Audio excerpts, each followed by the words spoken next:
I welcome you and many of you from so far away to the first conference of the Center for Indian Country Development here at the Federal Reserve Bank of Minneapolis. I am Patrice Kunesh. I am the co-director of the Center for Indian Country Development, and my co-director and colleague Sue Woodrow is here from Helena Branch. To begin with, here are a few housekeeping details. Today we are joined by a live stream audience, so welcome all of those of you who are watching the conference remotely. For those of us in the room today, we ask that you speak into the microphone during the question and answer period so that our live stream audience can hear the discussion. Also, we encourage participants here and on live stream to participate in the conversation using our Twitter hashtag Native Child Development to share ideas and share your inspirations for child development in Indian country. We really want you to get the word out about this important work, and thank you very much. So I was really inspired by the Ringing Shield Drum Group and the prayers that they offered us this morning, referring to our first teachers, that of nature, and of the primary sources of education through our families. And for that, I'm very, very grateful. Let me tell you a little bit about the Center for Indian Country Development. Last year, the Federal Reserve Bank of Minneapolis established the Center for Indian Country Development with the mission to help American Indian communities throughout the United States achieve their economic development goals. Our vision is to be a nationally recognized thought leader and principal point of contact for Indian country matters and initiatives in the Federal Reserve System, as well as a respected contributor to the research critical to emerging economic issues that are of vital importance to Indian country constituents and the Federal Reserve Bank's mission. The center's work will focus on four main areas: land, which is what touches and concerns all of us in Indian country; business and entrepreneurship, which is the deep legacy work of my colleague Sue Woodrow throughout the 9th District. We also want to focus on home ownership, particularly mortgage lending on trust lands, and of course, education. We know that success later in life is directly tied to nurturing and attention at the beginning of life. Thus, I think it's very fitting that we launch our education work with a focus on early childhood development. So we must start our conversation today with this basic question: how are the children? How are the children physically and socially and academically and emotionally? Not only is this the right question to start our conversation today, it is the most important economic question to consider, because the true measure of any society is the measure of the well-being of our children. With this conference, we take a close look at early childhood development in Indian country through the lens of culture, brain science, and economics. This is especially compelling because one of the most persistent and pernicious challenges in Indian country is historical trauma. The transmission of harmful stress from one generation to the next. Indeed, historical trauma is now firmly situated in the field of brain science, and extensive research is underway to understand the transmission cycle and ways to break it and ways to heal from it. The good news is that we now have a clearer picture of the need, the evidence, and the solutions for expanding early childhood development programs throughout Indian country. Many tribes and American Indian communities, represented here today as well, are making investments in the future by providing quality early education programs to the youngest children and by addressing systemic issues that impede healthy development and community well-being. I've lived in the shadows of the welfare system and understand the dire need and painful struggle to access support services in my own family and throughout Indian country. But I've also witnessed the life-saving and transformative impacts of good interventions and support programs, of providing safe and secure homes for our children and families, of Head Start programs and after-school programs that feed and teach our children, of restoring community and cultural connections, and of creating a sense of belonging and hope for the future. As importantly, I know quite well the complexity of funding and administering these human service programs. For what it means to parents and families, this important work is one of the highest forms of service to the community. Helping parents prepare their children does even more in the larger economic context. Many people worry that economic growth cannot be sustained or broadly shared. But I believe providing high-quality education to all of our children and nurturing the youngest is the key to expanding opportunities, promoting economic mobility, and creating enduring prosperity. When governments invest in high-quality early childhood education, they are investing in economic development by providing the workforce of the future, investments in that have extraordinarily high economic public return. Not only does society benefit from these returns through the higher productivity and lower education costs and social service costs, they build stronger family resiliency. So why is this important? Few of Indian country's financial and institutional challenges today are new. There's nothing new about persistent poverty or woefully inadequate funding to support essential services such as housing and education, healthcare, and public safety. But what is new is our ability to see and understand how the problems and solutions connect. We have become much more sophisticated in the use of data and more willing to tackle problems systematically and holistically. And I want to use this deeper understanding to showcase new ideas and tackle old problems. You are all here and you're participating in this inaugural conference of the Center for Indian Country Development because each of you is a solution finder. A solution finder believes that the most powerful ideas often come from the most unexpected places. The hidden genius of your colleagues and the collective brilliance that results from this collaboration. For quite some time, the Federal Reserve Bank has seen the incredible power of convenings to create this shared dialogue, to spur debates about pathways to impact, and to catalyze groundbreaking ideas. Learning from this practice, I seized the opportunity to harness this collective intelligence of thought leaders and change agents such as each of you, and to invite you into this quest for improving education in Indian country. We also will enter this conversation asking different questions. Not only will we ask about the well-being of children, we will ask questions about culture, about self-determination, and about science to create promising prospects for the future. As counseled by Black Elk, the Oglala Lakota medicine man, grown men may learn from very little children, for the hearts of little children are pure, and therefore the Great Spirit may show them many things which older people may miss. This work cannot be done in isolation, and it may well take a few years to accomplish.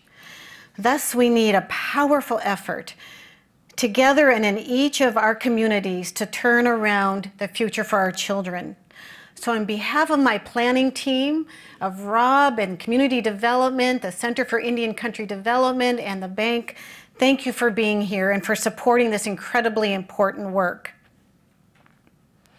It is now my privilege to introduce our president, Neel Kashkari, president of the Federal Reserve Bank of Minneapolis. Neel Kashkari took office as president and chief executive of the Federal Reserve Bank of Minneapolis on January 1st of this year. In this role, he serves on the Federal Open Market Committee, bringing the 9th District's perspective to monetary policy discussions in Washington, D.C. In his addition to responsibilities as a monetary policymaker, President Kashkari oversees all the operations of the bank, including supervision and regulation, payment services, and our community development public programs.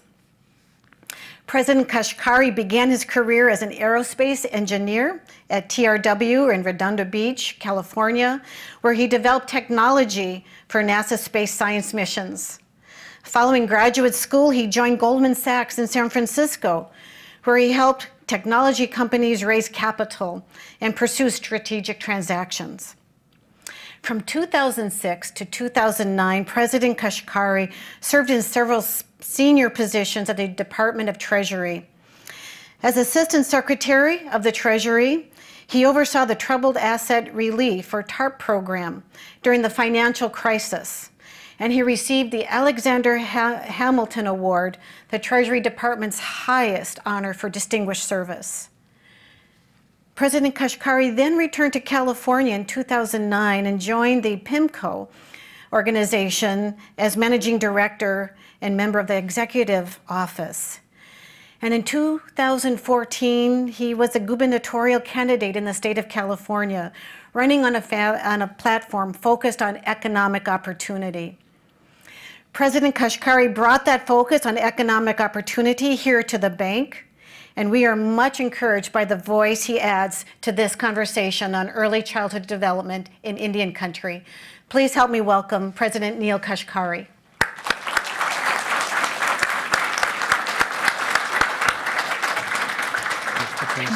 Thank you. Thank you.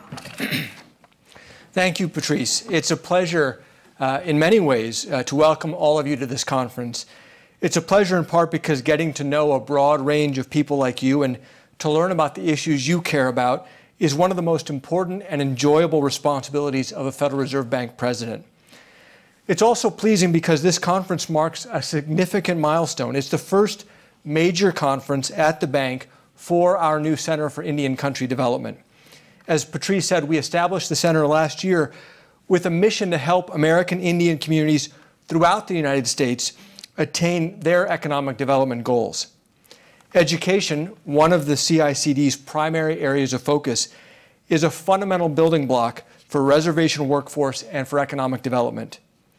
Most of all, however, I'm excited to welcome you because your topic, early childhood education in Indian country, is directly related to one of my own core public policy concerns, which is ensuring that all American children get a first-class education. Now, before I expand on that, let me give you some background on the Federal Reserve System and on the Minneapolis Fed and our work here. Now, as part of this, they always remind me I have to note that the views I express today are not necessarily those of the Federal Reserve System. I'm just speaking for myself and for our bank. The Federal Reserve System, or the Fed, is a public institution serving the American people, all of the American people. We are the nation's central bank. Our most fundamental responsibility is monetary policy in pursuit of two congressionally mandated objectives: maximum employment and stable prices. Now, the Fed also has been given significant authority as a supervisor of financial institutions and a provider of different financial services.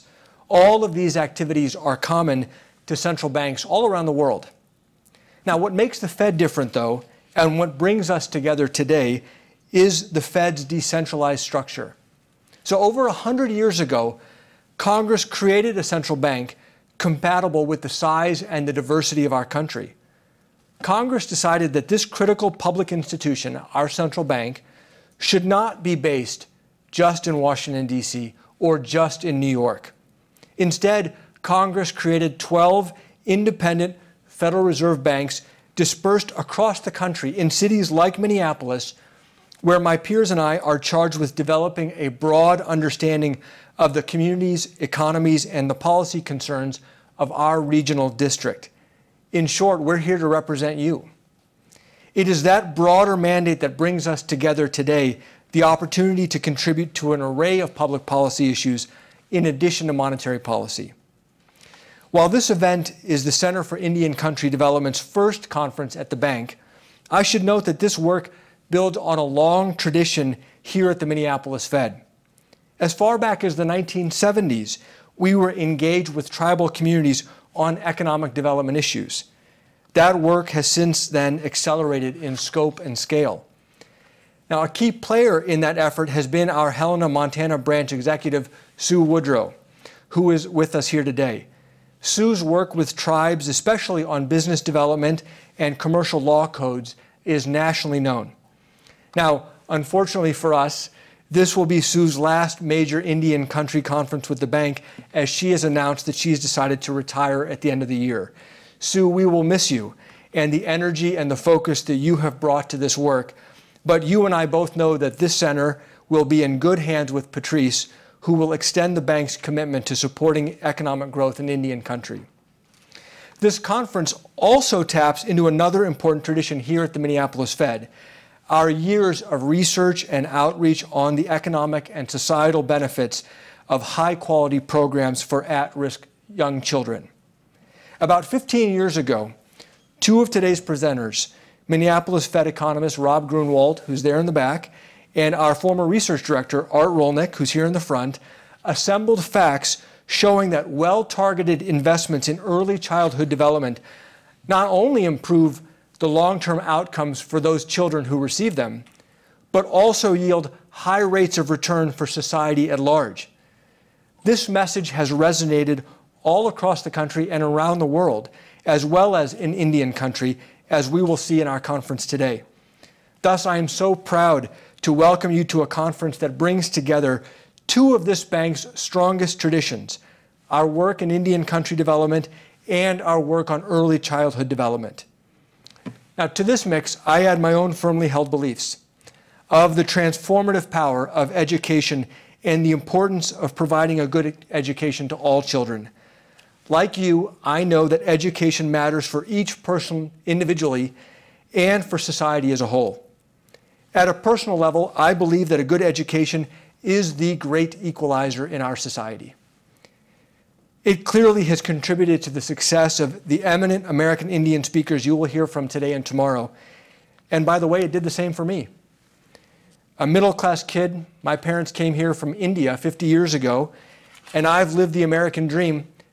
I'm the president of the Minneapolis Fed, the son of immigrants. I've lived the American dream simply because I was able to get a good education, and that literally opened every door for me. So by opening these doors of opportunity for individuals, education has the potential to address two of the big issues challenging our nation, as well as Indian country: economic growth and income inequality.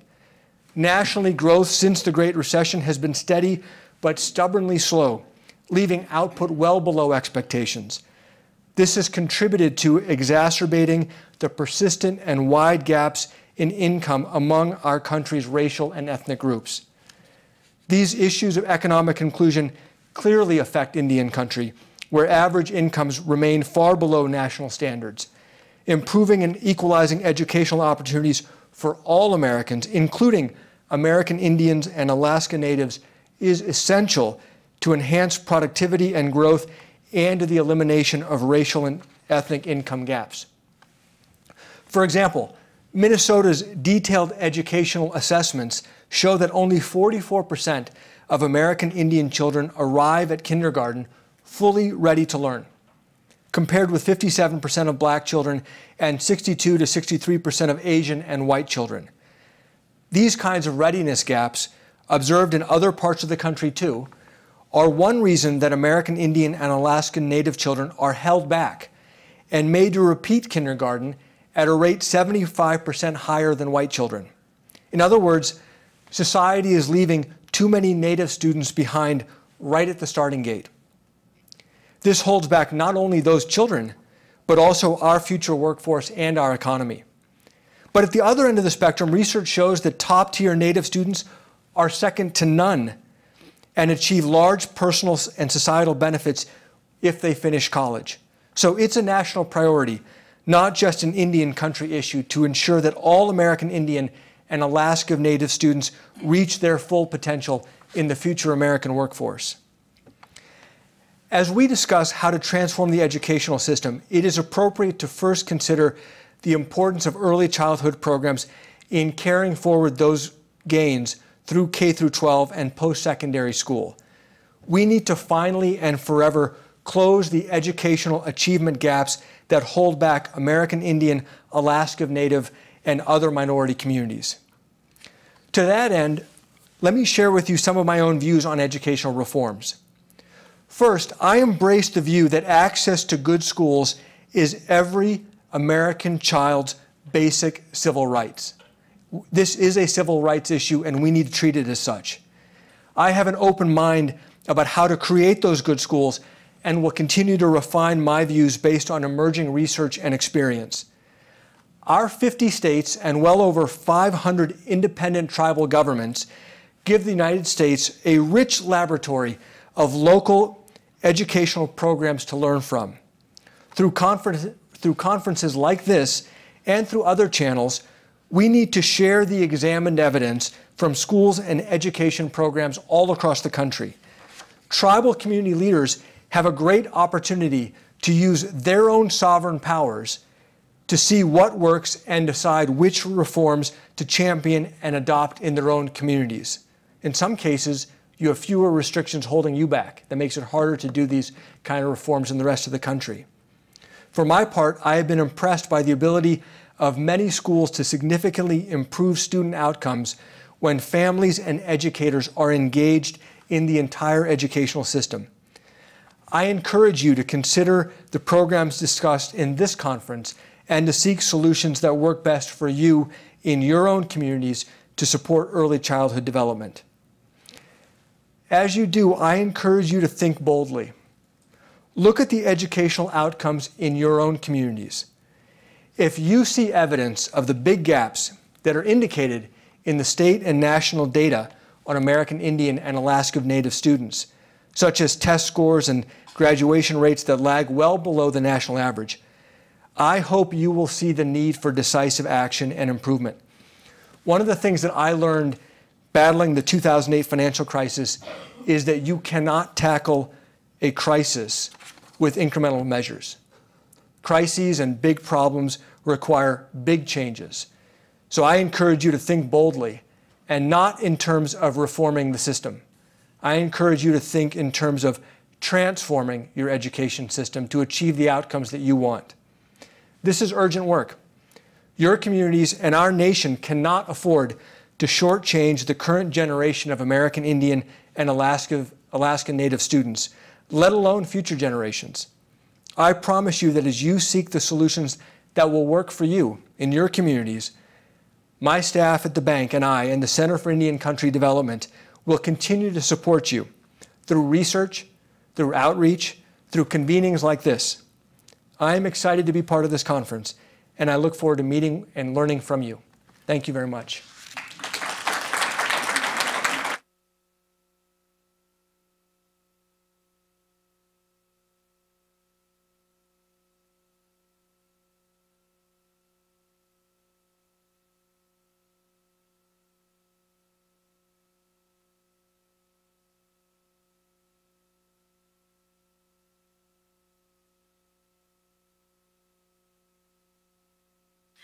Our first panel, and I would like to invite to the stage Dr. Josie Chase and Dr. Maria Yellowhorse Braveheart, and let me introduce them for you while they get mic'd up.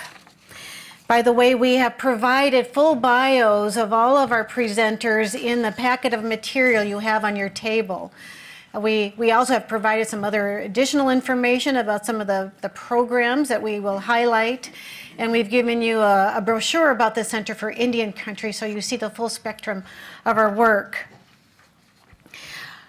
We're going to start with Dr. Maria Yellowhorse Braveheart from the University of New Mexico. Maria is a Hunkpapa Lakota educator. She is Associate Professor of Psychiatry and Behavioral Sciences and Director of the Native American and Disparities Research at the University of New Mexico in the Division of Community Behavioral Health.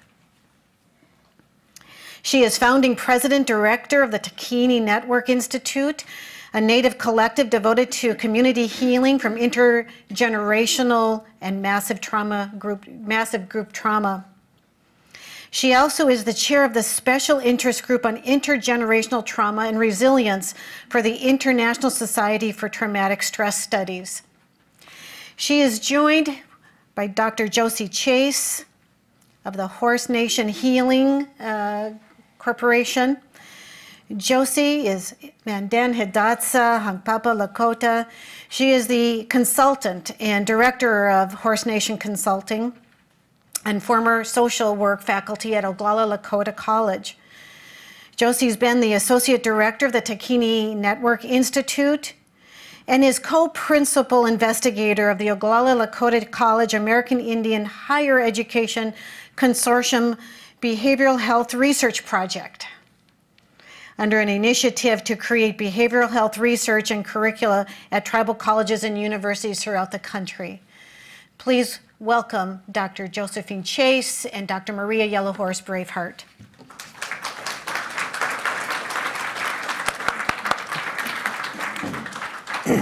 You will have 25 minutes and I'll give you a 5-minute. Okay? Oh, okay. About then we'll do 10 minutes. Okay. Thank you. Mitakuya Pichante Ohitika Washtewi me addresses my relatives. As was said, I'm Hunkpapa and Oglala Lakota. And a lot of times I live on United Airlines planes. But so I'm still following the buffalo around. I've been to different places, universities. And so right now I'm at the University of New Mexico in the Center for Rural and Community, well, we used to be called the Center for Rural and Community Behavioral Health, but we were elevated to a division in the Department of Psychiatry and Behavioral Sciences. So we're gonna have to move quickly, I guess. We don't have a lot of time, and we tend to be more informal when we present, so just a disclaimer. Ampetu Washte. Good morning, my name is Josie Chase. My Lakota name is Mahbiapa Zoe, and I currently live in Rapid City, and Maria and I have met or been friends since the 80s, and we've worked together on this topic of historical trauma since 1992.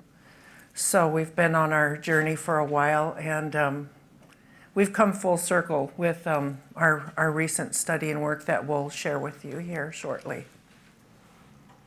So I think we'll start off with some introductions. This is a quote from the Traditional Hunkpapa Elders Council, which was prepared for the Sitting Bull and Bigfoot Memorial Ride back in 1990.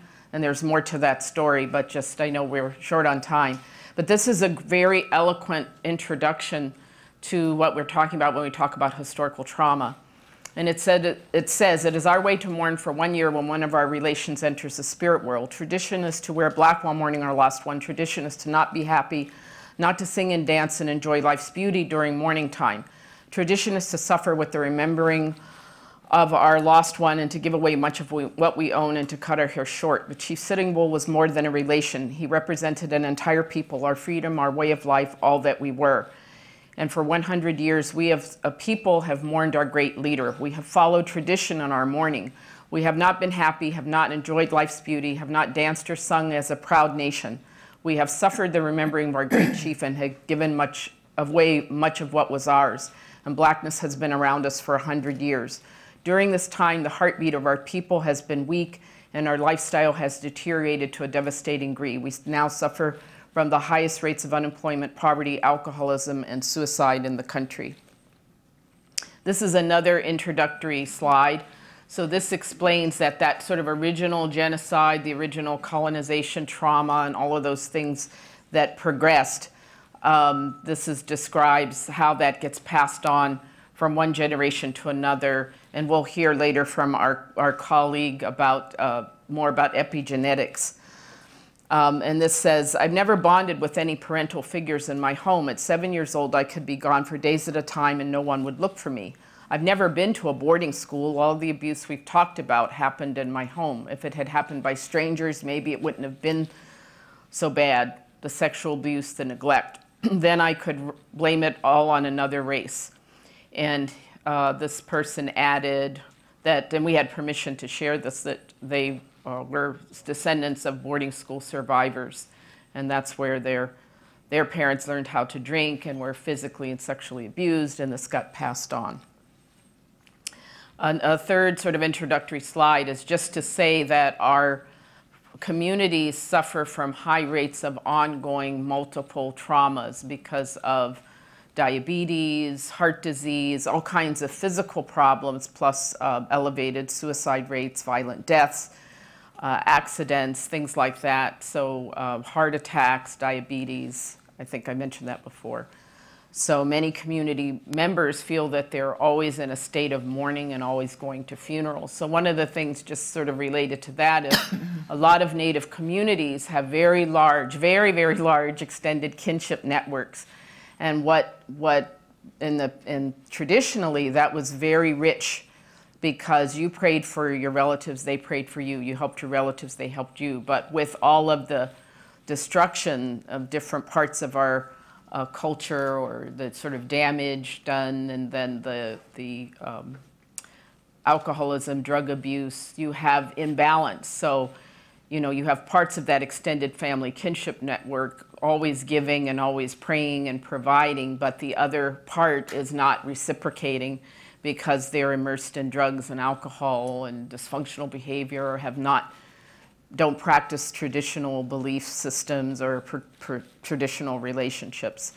So that's part of the stress that we're living with. So just to say what we're going to talk about is historical trauma and unresolved grief, define that, the historical trauma response, and a little bit about what we're doing and what we've done in terms of incorporating this with parenting work and parenting interventions.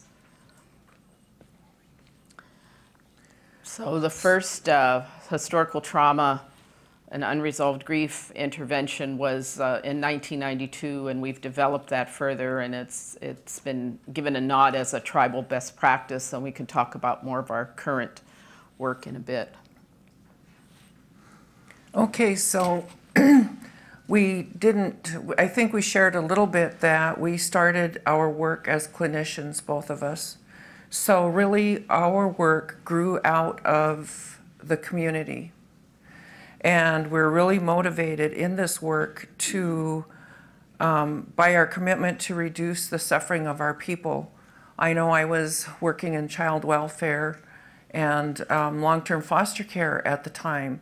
And I recognized that something's going on here with our families. What is wrong? Because we had traditionally all the support, the network, the guidance, the supervision and direction for raising healthy children and healthy families.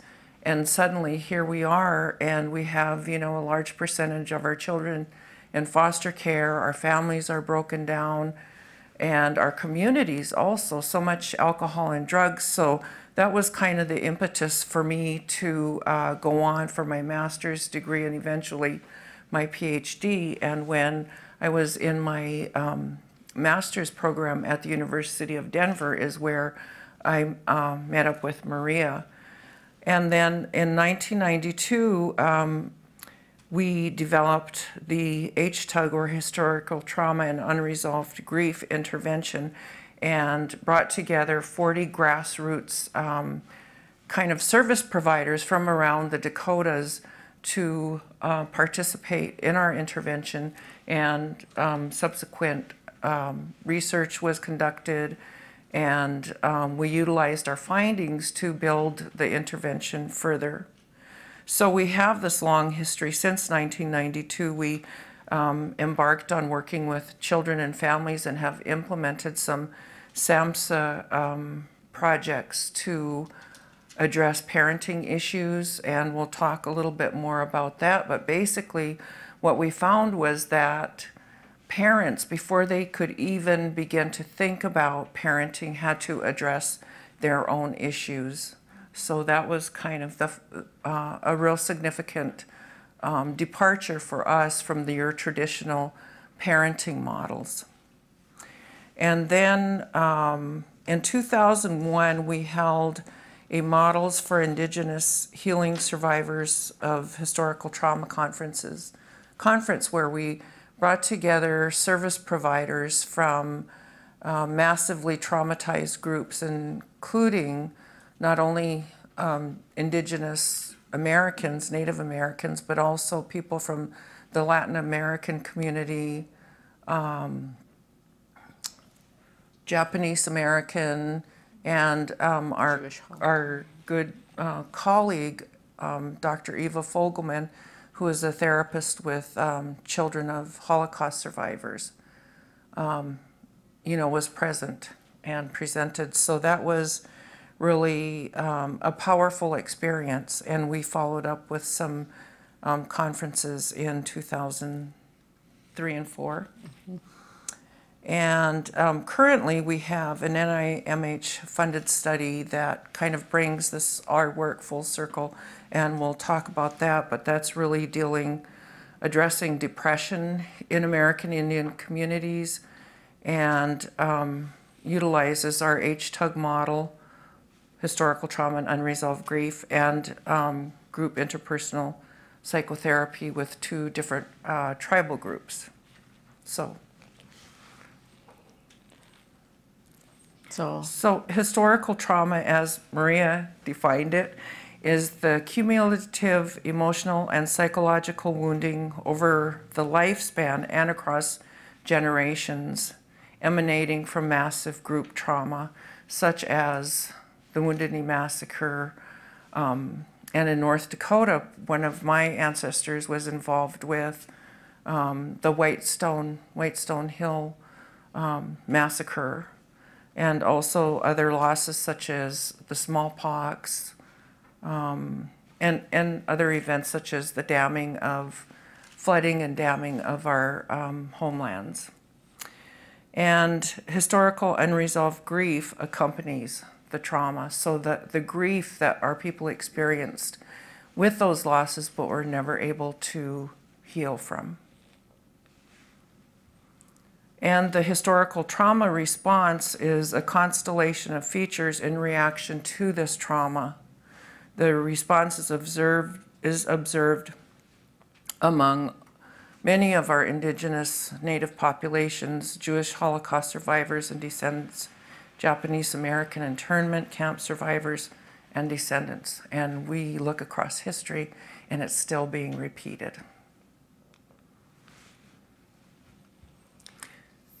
Should I go? Okay. Okay. So we're talking really fast. We're trying to, well, actually, we have to probably talk faster. No, a lot of time. We want to get to the meat. No. This just as a backdrop, this is really important for our people to know this, to be educated about. We use the term genocide. Some folks don't agree with us, but that's what we feel, and that's empowering to acknowledge that that's the history that our people experience. And there's some evidence of that in congressional policies that mention genocide in it, like the first one that we would have, that the United States would no longer recognize the rights to the land over which we roam, and we were to go upon said reservations to be controlled and managed at the government's discretion. And the BIA used to be under the War Department. That's how it started out. And then Indian Health Service evolved from that and then went under Health and Human Services. And of course, BIA went under the Department of the Interior with land and plant and natural world management. And those are our relatives, but it's also interesting that the idea of humans being in a certain department, I mean, so I'm not really offended in some ways by that because of our relationship with the natural world, but at the same time, it's interesting to look at. And that the Education Division used to be called the Civilization Division. So those are some of the the things about our history. And of course, one of the very challenging things is the boarding school era and what happened to our people. And the original early boarding schools were very traumatic for our children. And this was the bill that was enacted after the first year of the Carlisle Indian School experiment, which was the first national Indian boarding school. And it said that the bill was to provide for utilization of vacant military posts and barracks for the education of nomadic youth to be run by officers of the Army as teachers. Not educators, but officers of the Army.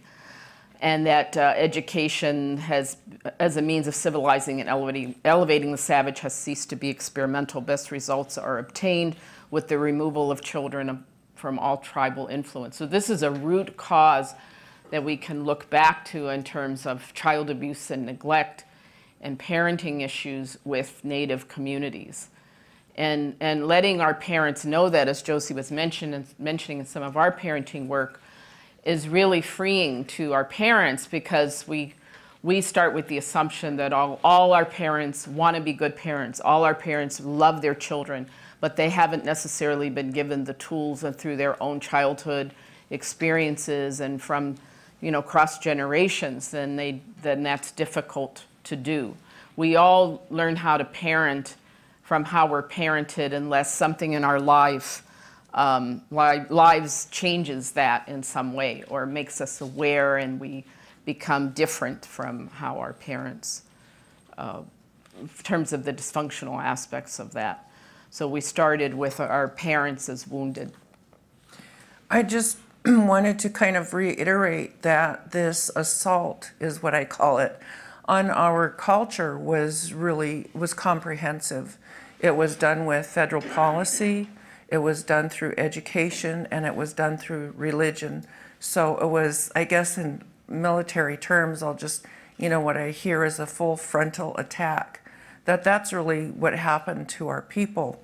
So, all of these forces come together to really eradicate our culture as we knew it. So I just would like to mention that Maria did her original work on the historical trauma and unresolved grief.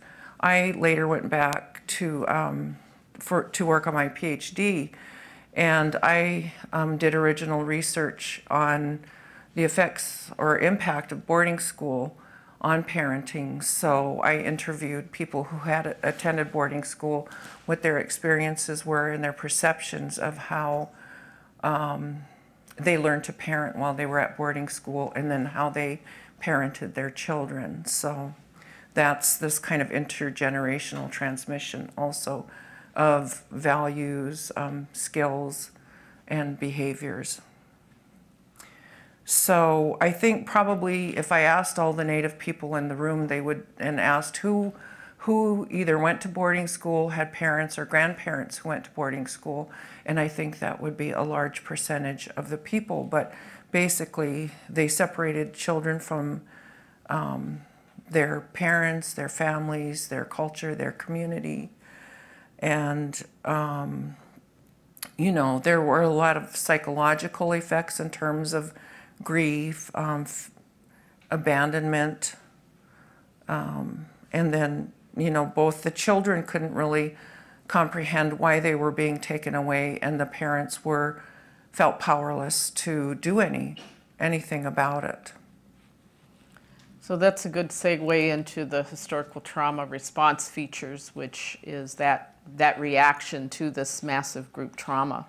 So not going to go through all of these that they're listed up there, but the ones that are in red, sort of wanting to highlight that. So we're all survivors in this room, every single one of us, because we've survived something where some of our relatives have not. So we've all lost family, we've all lost relatives. So sometimes people feel guilty about having survived. And there's been a lot in the media over the years about survivor's guilt, going back to the Oklahoma City bombing, the World Trade Center and Pentagon bombing, and other kinds of massive, both natural and man-made disasters. And so sometimes then if one survives, they feel guilty about it, and you carry that guilt, and then what can happen with that is then you kind of unconsciously set yourself up to be punished in some way, or that you don't deserve this, so you're given something and then you have trouble with it. So with some of our Native youth going away to college, some of them will just drop out of college and come back home because it's the sense that my relatives are suffering back home. Why do I deserve to have this scholarship and go be in this school? So what they're acting out is that survivor guilt. And psychic numbing is basically you're trying to shut down the pain. And a lot of these are defense mechanisms which are help you get to through the more immediate trauma. But if they persist, if they continue, then that's where a lot of the problem comes in. So psychic numbing is an attempt to shut down the pain.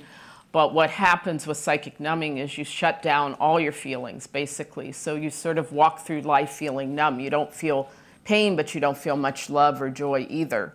So there's a consequence to that. And then fixation to trauma, which we now know more from brain chemistry research, that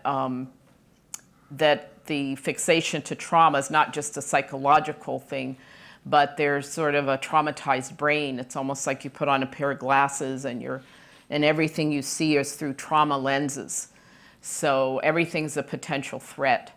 And the more trauma exposure you have, the more at risk you are for post-traumatic stress disorder. And there's more and more research going on, like why do two people who go through the same trauma, one develops PTSD, one does not? How much might be sort of some kind of predisposition or vulnerability in some individuals or some families? So there's a lot going on with that. Hypervigilance is staying in a heightened state of alertness. And the more you're traumatized, you get used to it. So coming here today, walking in the room, some people may have felt very excited and happy, where they're, sizing up the room to see who they know and to greet people. Other people with really pretty intense trauma histories may walk in the room. They're sizing up the room to see who's going to be there and if they're going to be safe, and wanting to sit by the exit so they can leave in case they need to get out. So those are some of the differences. And then the compensatory fantasies is trying to make up for or to undo the past. And that's something that was identified in a lot of the Holocaust literature, which is still the largest body of literature on massive group trauma and its effects across generations. And then the loyalty to the ancestral suffering and the deceased, and the vitality in one's own life seen as a betrayal to ancestors who suffered so much. That's also part of it. We're very loyal to our ancestors and tribal communities, but if we only identify with their suffering, then sometimes we feel guilty if we're not suffering as much as our ancestors did. And our ancestors didn't want us to be suffering. They tried to fight for us so that we wouldn't suffer, but those are some of the more underlying issues that occur. So our parenting issues are impacted by all of this. You want to say something? Yes. Traditionally, our males had certain roles, and they were, to be the hunter, provider, protector. And when people were put in boarding schools, they lost these traditional roles. So it was particularly devastating, I think, for American Indian men, so that there was some continuity of kind of the caregiver and homemaker for women, but for males, they totally lost their status and the way that they could provide for families when they were put on reservations and forced to learn new ways of, providing. And then it ended up so that then the women were left to kind of carry the weight. And that's what's happened in our culture for the past, couple of hundred years, is that the women have had to carry the load in the families. And the males were kind of powerless. And then our parents received the messages that our culture was inferior. Well, we were, you know, our language was taken away. You don't speak that language, that's gibberish, or, you know, that's savage. And you don't dress this way. And we were made to cut our hair, and so that they had to learn new values. You don't do that anymore. You don't do those ceremonies or these ways anymore. Those are heathen. So those were all the messages that everything about us was inferior, and that's what our people passed on to their children.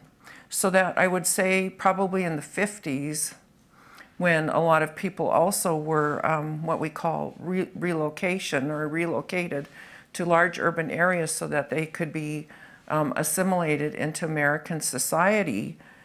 We had people who didn't know their traditions, their language, their culture, ended up lost in urban areas.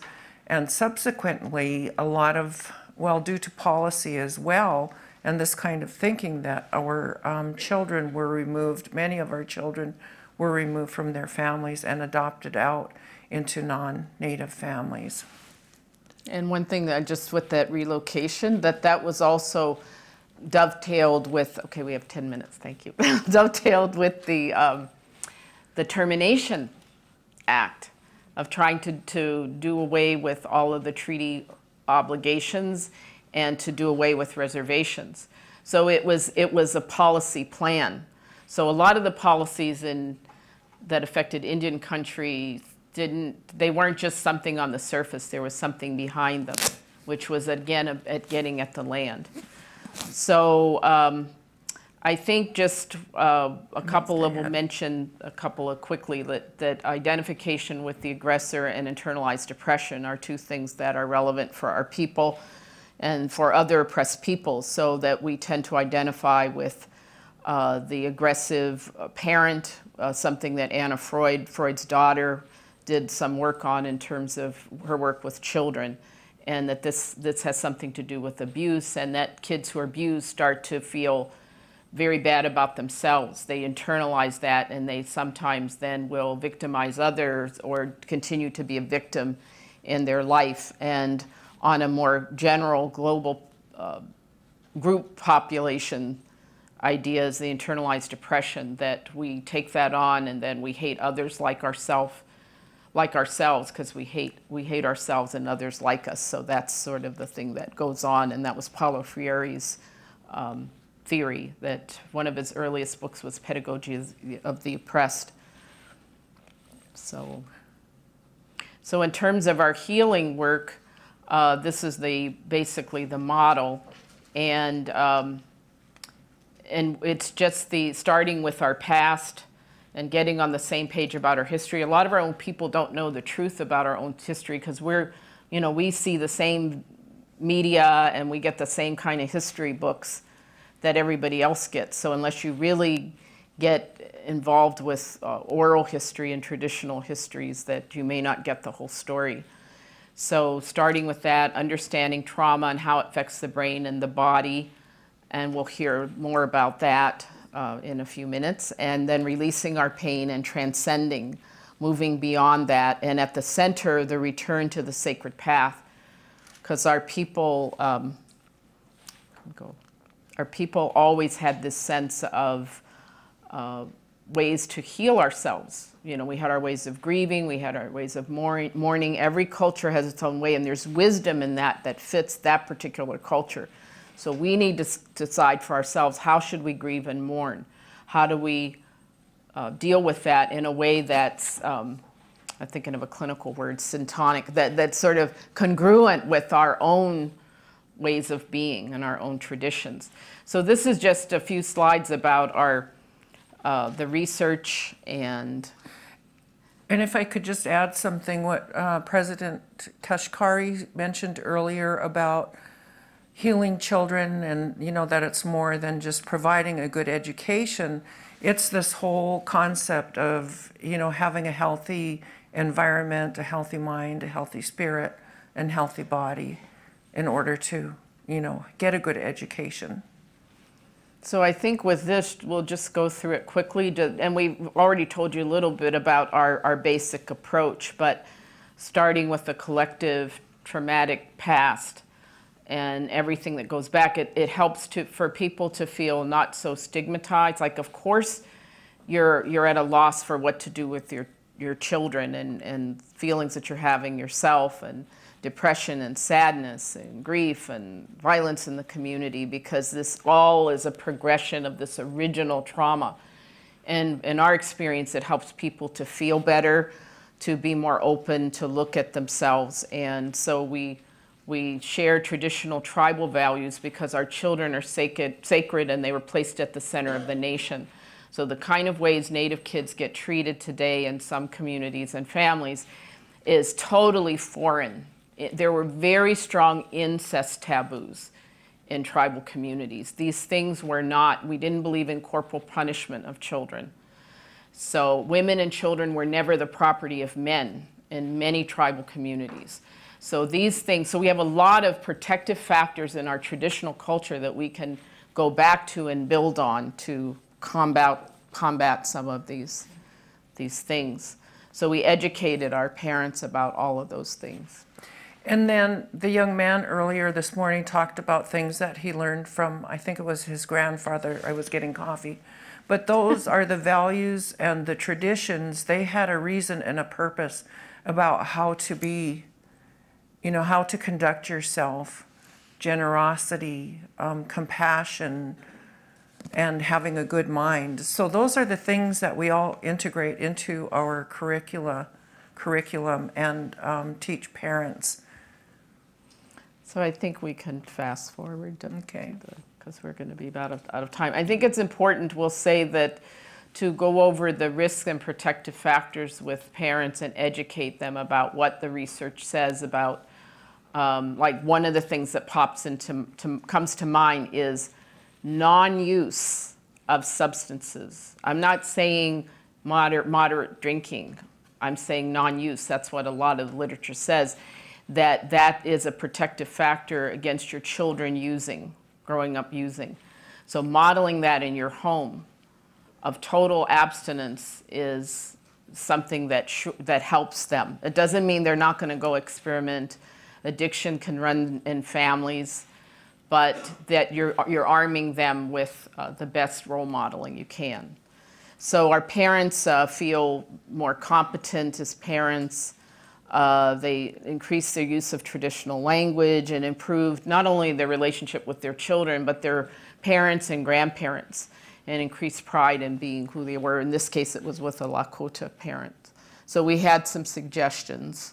So we believe that parenting programs should start with emotional support for parents, identifying some resources that you can utilize to offer to them for their time and their effort to help with attendance, but also modeling the education for the parents that they can use with their children, such as playing and communication and just interaction, because we get caught up as parents as doing, providing, but we forget how to interact with children. Yeah, and I think just a few other things, and this will be kind of a segue into our next presenter, that we believe that, we know that the brain is very resilient, that brain trauma injuries, that other parts of the brains can start developing to try to compensate for that. But we believe our traditional ceremonies actually can alter brain chemistry. I really believe that. And we've seen a lot of that in our own experience. And there's more and more research about complementary medicine, complementary therapies, meditation, and changes on the MRI, changes in the brain, activation of different parts of the brain, so that's something that we have that. We've had situations where somebody was diagnosed as psychotic, has a ceremony, they're not psychotic anymore, they don't need to take medication. And we are told by our traditional healers that we live in a modern world, so really the best healing sometimes is the combination of the Western medicine and our traditional ways. So that would be ceremony and maybe parenting or group work or something like that. Yeah, or therapy, you know. We do a lot of therapy with people that really are respond very well to that. I mean, talking about psychotherapy, it's not outdated. So, and this is just to honor our relatives and who we are so inspired by, the Buffalo Nation, because they are survivors. And I know for me, sometimes when I'm physically tired or, you know, or ceremony, dancing or whatever, I think about them, those huge bodies on those tiny little legs, and I thought, if they can do it, I can sure do it. So we want to leave you with that inspiring image. And they're good parents and Yes. protectors. Yeah. Thank you. Can you just take us off? Thank you, Chelsea. Thank you. We'll be back.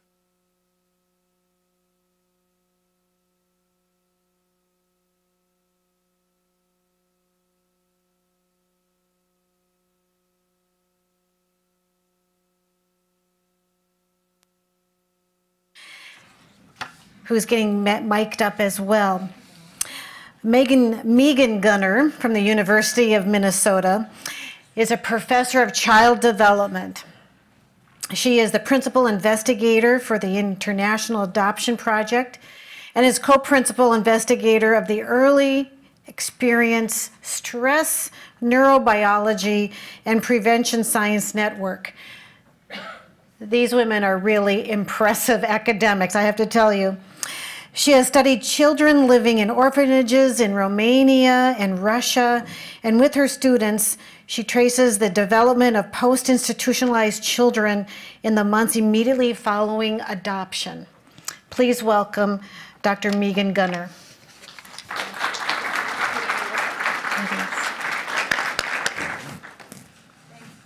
Thank you very much. Do you hear me? I'm on? Yes. Yay. I am very, very honored to be asked to come and speak with you today. I'm looking forward to all that I am going to learn from you, and I hope that I'm bringing some information that will be useful as you continue in your discussions today and tomorrow. I'm going to be talking about stress. I do stress. You know, research is me search, as we all say. So I study stress and brain development and how we regulate stress in our lives. But we're all here today because fundamentally, you know, I know that the foundation of a successful society, we've heard this multiple times already, is built in early childhood. It's the basis for the child's ability to go to school and learn in school, which is important for employment and being able to provide for families. Critically important, as we have heard, for the parenting of the next generation, of being able to contribute in ways to sustaining our communities, our societies, the nation, and increasingly we're understanding is the basis for your lifelong health and longevity. Building a healthy brain takes more than just having the right genes. Of course, it's nice to have the right genes, but increasingly we are understanding that the right genes in one context may not be the right genes in another context. In other words, we have variations in our genetics so that we can adapt to many different circumstances. And we are also increasingly understanding that the experiences we have, particularly the experiences we have early in life, actually, in a sense, write on our genes. They modify our genes and the way they express themselves. Nature is all about adapting us to the context in which we're going to live so that we can survive. Nature actually doesn't love us particularly. She just wants us to reproduce. So it's all about being able to survive long enough to have babies. That's how nature basically operates. So there is this experience early in life informing our bodies about what the world will be like for us and helping to adapt us so we can live long enough so we can have babies who will carry our genes on into the next generation. But this writing on the genes is influencing the way that our early experiences can have such lifelong consequences for us. Experience is critically important for building brain architecture. Not only does it influence the way our genes function, but it literally helps us shape the way our brains become. So the way this works is under genetic control, at certain times, we get a proliferation of connections in our brain. What you're looking at here is actually a slice from the frontal part of a brain. And I'm not sure, where do I poke up here, right? Hello. I know you people on live stream can't see this, and I can't see it either. Okay, so what you're seeing up here is a slice from the front part of the brain. Those are neurons. This is at birth. Front part of your brain helps you think about things like algebra. Newborns don't do that very well. None of those nerves are connected. Nerves need to connect to one another in order to communicate and pass a signal and cause an action. At 6 years, in this part, this very front part of the brain, what will happen is genes will say, whoo, make a whole ton of connections. And then the process is, you've got all these connections. That's actually not very efficient, but the connections that you end up using will stay. So the things you think about, you'll get better at thinking about, and the things you don't think about will be retracted, and you'll have a tougher time being able to think about those, so that by 14 years, there are fewer connections, but they're efficient connections. This is absolutely brilliant. I mean, think about it. This is going to go on. Whoops, let me go to the next slide. It starts sort of the back of your brain. Back of your brain deals with hearing, vision, seeing. Babies get good at that earlier. Then they get good at language, other things in the temporal region. And then that higher cognitive stuff comes later. And so much of this is being set up in the early years of life. So it's an absolutely brilliant system, right? You get really good at thinking about what you think about. And you don't get so good at thinking about what you don't think about, what you don't process. If you grow up in a situation where you have to be really good at identifying when the adult around you is going to lose their temper, we find that children who grow up like that, they see happiness the same way in facial expressions, they see sadness, but boy, any indication of anger on the face, they're on it. They see that as an angry face. Whereas if you don't grow up with that, you're actually sort of just average at detecting anger. The brain has become good at processing what it needs to process. Okay? It's a very slick system. But it takes stimulation in order to build brain architecture for good or for ill. You have to have things to think about.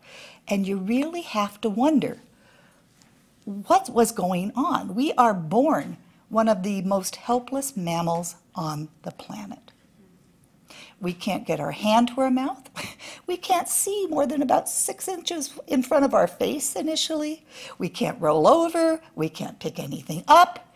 Left to an infant's own devices, it cannot provide, he or she cannot provide the stimulation she needs to grow a healthy brain.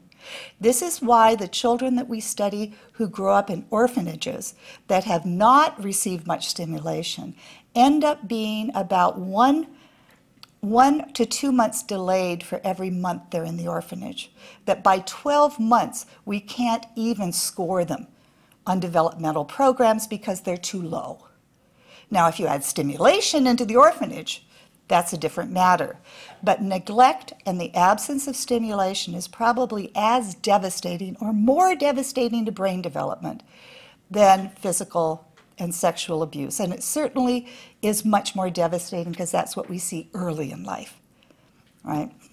You're more likely to see that a little baby has been left and neglected. Okay, by the way, that does not mean you have to respond to every squeak of the child, right? A little bit of not reacting immediately is very good for child development. And all of this basically is sort of a Goldilocks operation. You need Not too little, not too much, sort of the right amount of these various things. So how in heaven's name can the brain develop? Well, the brain develops because we evolved to be born into relationships. The human brain expected relationships in order to be able to form itself. And in a situation where you have these functioning relationships and people are responding to the baby's signals, babies run entire households. They are not helpless. The whole world evolves around trying to help that baby feel happy and comfortable and so on. But it takes that kind of responsive environment. And we talk about that, trying to have a metaphor for that, as like playing a game of ball with a child. You toss the ball or you serve the ball and the baby tosses the ball and you return it. The child sends a signal. Those little brain cells are operating to create the behavior that sends the signal. You react. Those brain connections are rewarded. I did it. I smiled. I got a response. I cooed. I got a reaction. I am part of this process of giving and taking in communication with other human beings, and this is what is building my brain architecture. And I come, in a sense, I am interested in, Piaget told us, babies are interested in things that are familiar but a little novel. Too familiar, boring. Too novel, I don't even notice it. So babies' interests are guided by what is just a little beyond the baby's knowledge horizon. I remember when my son was very young, one day suddenly he was interested in lights. I have no idea why the lights were so interesting, but he was, ooh, yeah, those are light. Okay, ooh, that's a light. Okay, we're looking at lights today. The next day, lights were totally boring. We were doing something else. But in a responsive environment, he was allowing me to be his research assistant and bring to him the things that he found interesting before he could go out and get them himself. Serve and return is the basis. We also talk about this as interaction, but it's the serve and return is absolutely the basis upon which brain development and healthy brain architecture occurs. This is from a study done by Jamie Hansen at the University of Wisconsin. And what you are seeing is he brought the same babies in, starting when they were about 5 months of age, and he put them into an MRI scanner, and he looked at the amount of gray volume, that the thinking cells of the brain, and he looked at how that developed and grew over time. Now, there it is. So way over here on the left, you can see that at around 5 months, it didn't matter what the income level and education level of the family was, it was about the same. But over the first 3 years here, this is 36 months, you began to see that the size of the brain began to track with the family's socioeconomic level. Now, don't get devastated. The brain will, you could take this kids here and increase their stimulation and work with them, and the brain will grow and make connections. It's not over. But it does mean that just about the time people start thinking about early education, we're already at a point where kids are playing catch up. And you can see that in the size of their vocabulary, the number of concepts they've had. This is the opportunity gap, big time, because these kids have had all sorts of opportunities and fun things to think about, and going to the zoo and going to the library and reading books and learning all their dinosaurs and whatever it was. And many of these children have had a much less stimulating environment from which to build their brains. The solution also, of course, becomes pretty obvious here, is help provide more stimulating environments. But that also gets challenging, as we'll get to. How does socioeconomic class get under the skin in this sense? We know from studies that there are at least 2 pathways, 3 probably. One is just stimulation. But this was from a study where they looked at the kids when they were 3 and then again at 6, and they were able to trace poorer families use more harsh and unsupporting parenting, less sensitive and responsive serve and return parenting, and that was associated with smaller brain volume. And the kids also experienced more stressful, traumatic experiences than their families did. So we've got the two pathways: sensitivity, responsive parenting, and the amount of trauma and severe stress. Why does stress matter? It matters for a lot of reasons, but we also know that, that stress can actually change your brain. Before I talk about stress, again, I want to reduce the anxiety from all the parents in the audience, because we do have positive stress. You do not want to wrap children in in bubble wrap and make sure nothing bad happens to them at all, because a little stress, a little challenge, a little trying to ride your bike, falling down, scraping your knee, getting angry because you're frustrated about it and being able, that's good. It's within your capacity to learn to regulate stress. There is tolerable stress. These are really bad things happening to kids, but if they are surrounded by a supportive set of adults with whom they have secure relationships, there's a lot of buffering of stress that happens there, and they may learn that they are tough individuals and can handle things. What we worry about is this toxic stress. This is what is being called trauma here, and it is, and it can have very negative effects on brain development.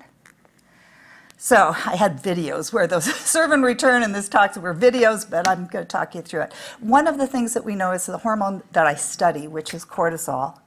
When it is in the brain, it shapes the way the brain develops.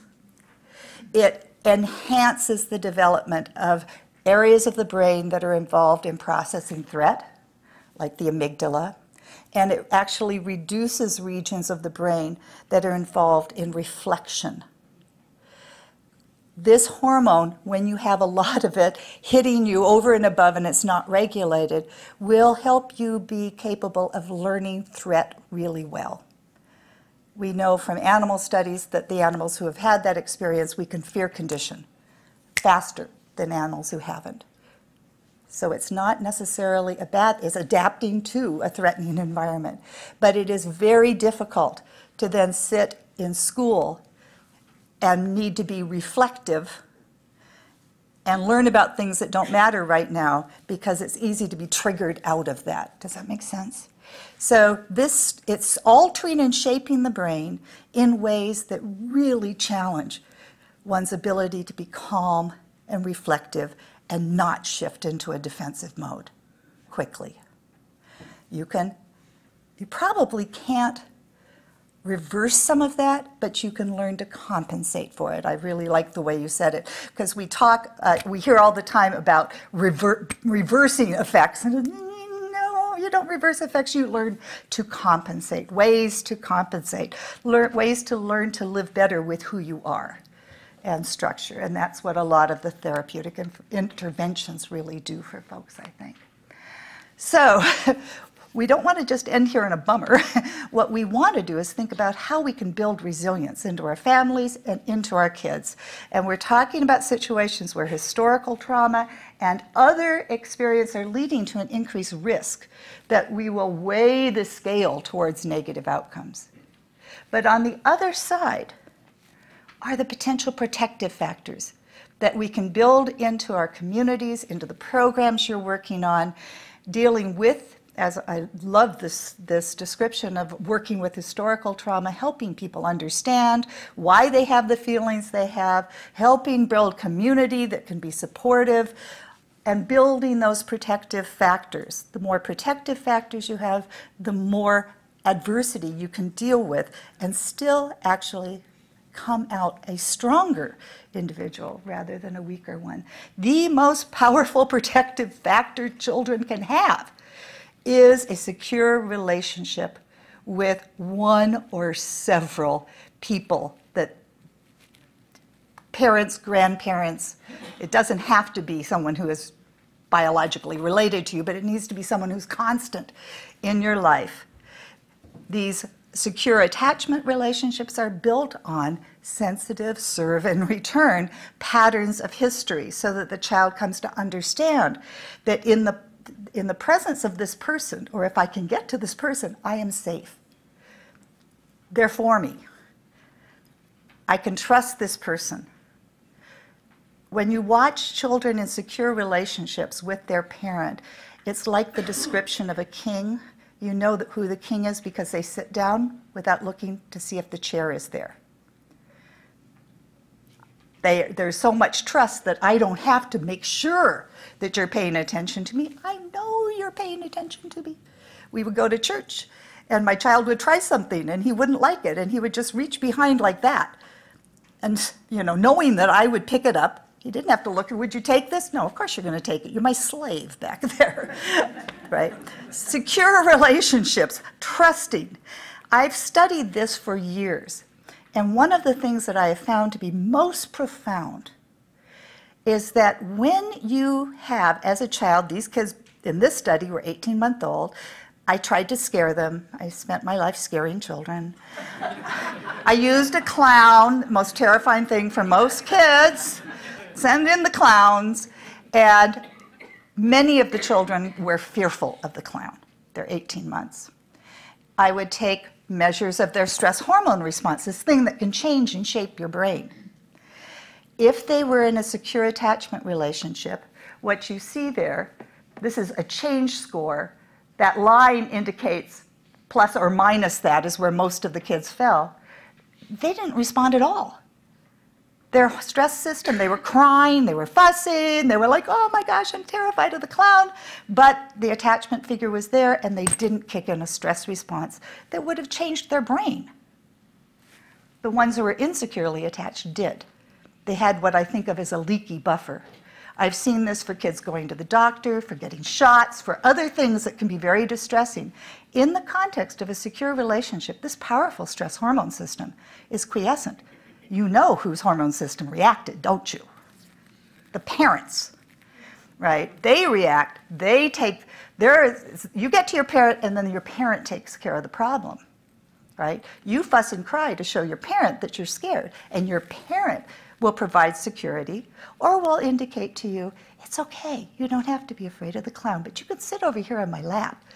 I'm not going to make you go to that clown. We'll just watch him from over here. Okay. So, moving quickly now. The problem with parenting is that it's stressful, even under the best of circumstances, where you have plenty of money, you've got a good home, you're not worried about anything. Parenting is stressful.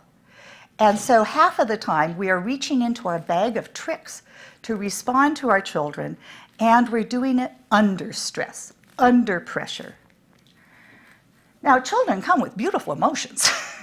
And that's good. That helps their survival, that smiling, that beautiful smiling. These emotions trigger emotions in us.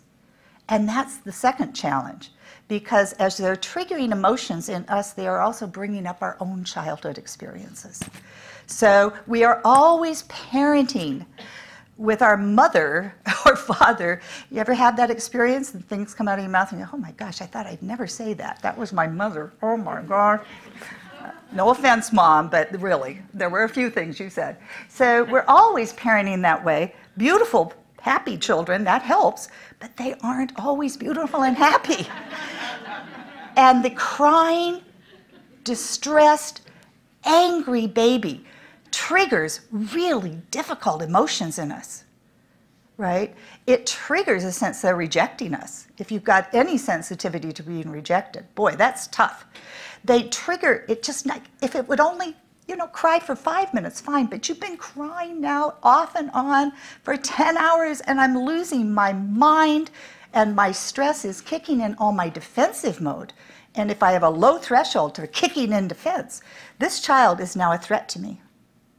And they kick in cognitions that can be dangerous. Now, pregnancy actually, and having a baby and being with a baby actually changes the brain.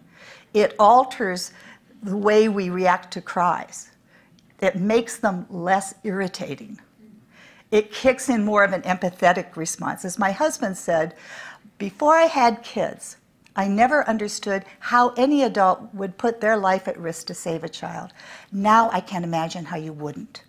So it changes you. But crying still, at times, and not everyone gets changed in the same way, partly the history, can be a real threat to children's survival. we bring our history to our parenting. So what do parents need? You heard about this already. They need some understanding of child development. They need to understand how to interpret a baby's behavior. Saying that the kid is spoiled, it's sort of dangerous. That defensive thing gives you a good, he's just spoiled, he doesn't. Or saying that the baby is doing X on purpose. The baby is throwing the food on the floor on purpose to annoy me. I had a friend who once told me the loudest sound to any baby was the sound of their mother's head hitting a pillow. But you do get that reaction that you knew I just went to bed. Those cognitions we know are preliminary to child abuse. When you think that way, you're at risk of responding to your child as if they were a grown-up and were doing nasty things to you on purpose when all they're doing is being a baby. So working on what to expect and how to catch yourself and avoid those cognitions. Effective strategies for calming ourselves. The ceremonies that were talked about, the use of meditation, all of those things can be very helpful. Having a friend to take over, right? Having someone there, I'm losing it, I'm getting exhausted, could you take the kids for an hour? Just so I can put my head on the pillow. Understanding our emotion, their history, absolutely critical. And physical safety, financial security, and support of others. This is what parents need. So this is, I think, what you're going to be talking about, how to amplify and build these things. These are 2, 3, and 4 generations issues, as we heard here. And when a whole community is struggling, it's harder to build that strength, but critically important. Critically important for our children and for our nation. These are some places that you can go, especially that last. The National Scientific Council on the Developing Child has a website. If you Google it, or as my husband said, if you ask God, because Google knows everything, you will come up with the National Scientific Council. There's loads of information there about brain development and child development. Frameworks Institute worked with us to try to turn it into language that wasn't just for other scientists to read. There are videos, there are things you can download and you might be able to use as you talk to others. So thank you very much.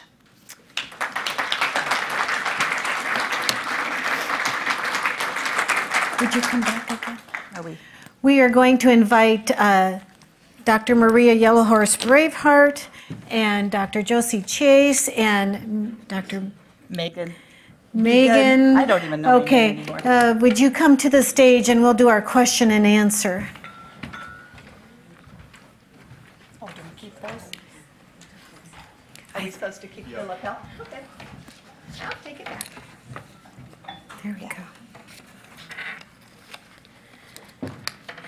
This is a time when all of you get to interact, a serve and return, as we heard from Megan earlier. Your deep questions about early childhood development and the impacts on brain development, as well as the historical trauma. So as we get situated, we have Rob on this side of the room and Dick on this side of the room, who will bring the microphone to you to ask your questions. Are we all situated? Okay. One of the questions I wanted to ask first of all to the group, as we look at the historical trauma work and the work that we understand in terms of healing from the grief.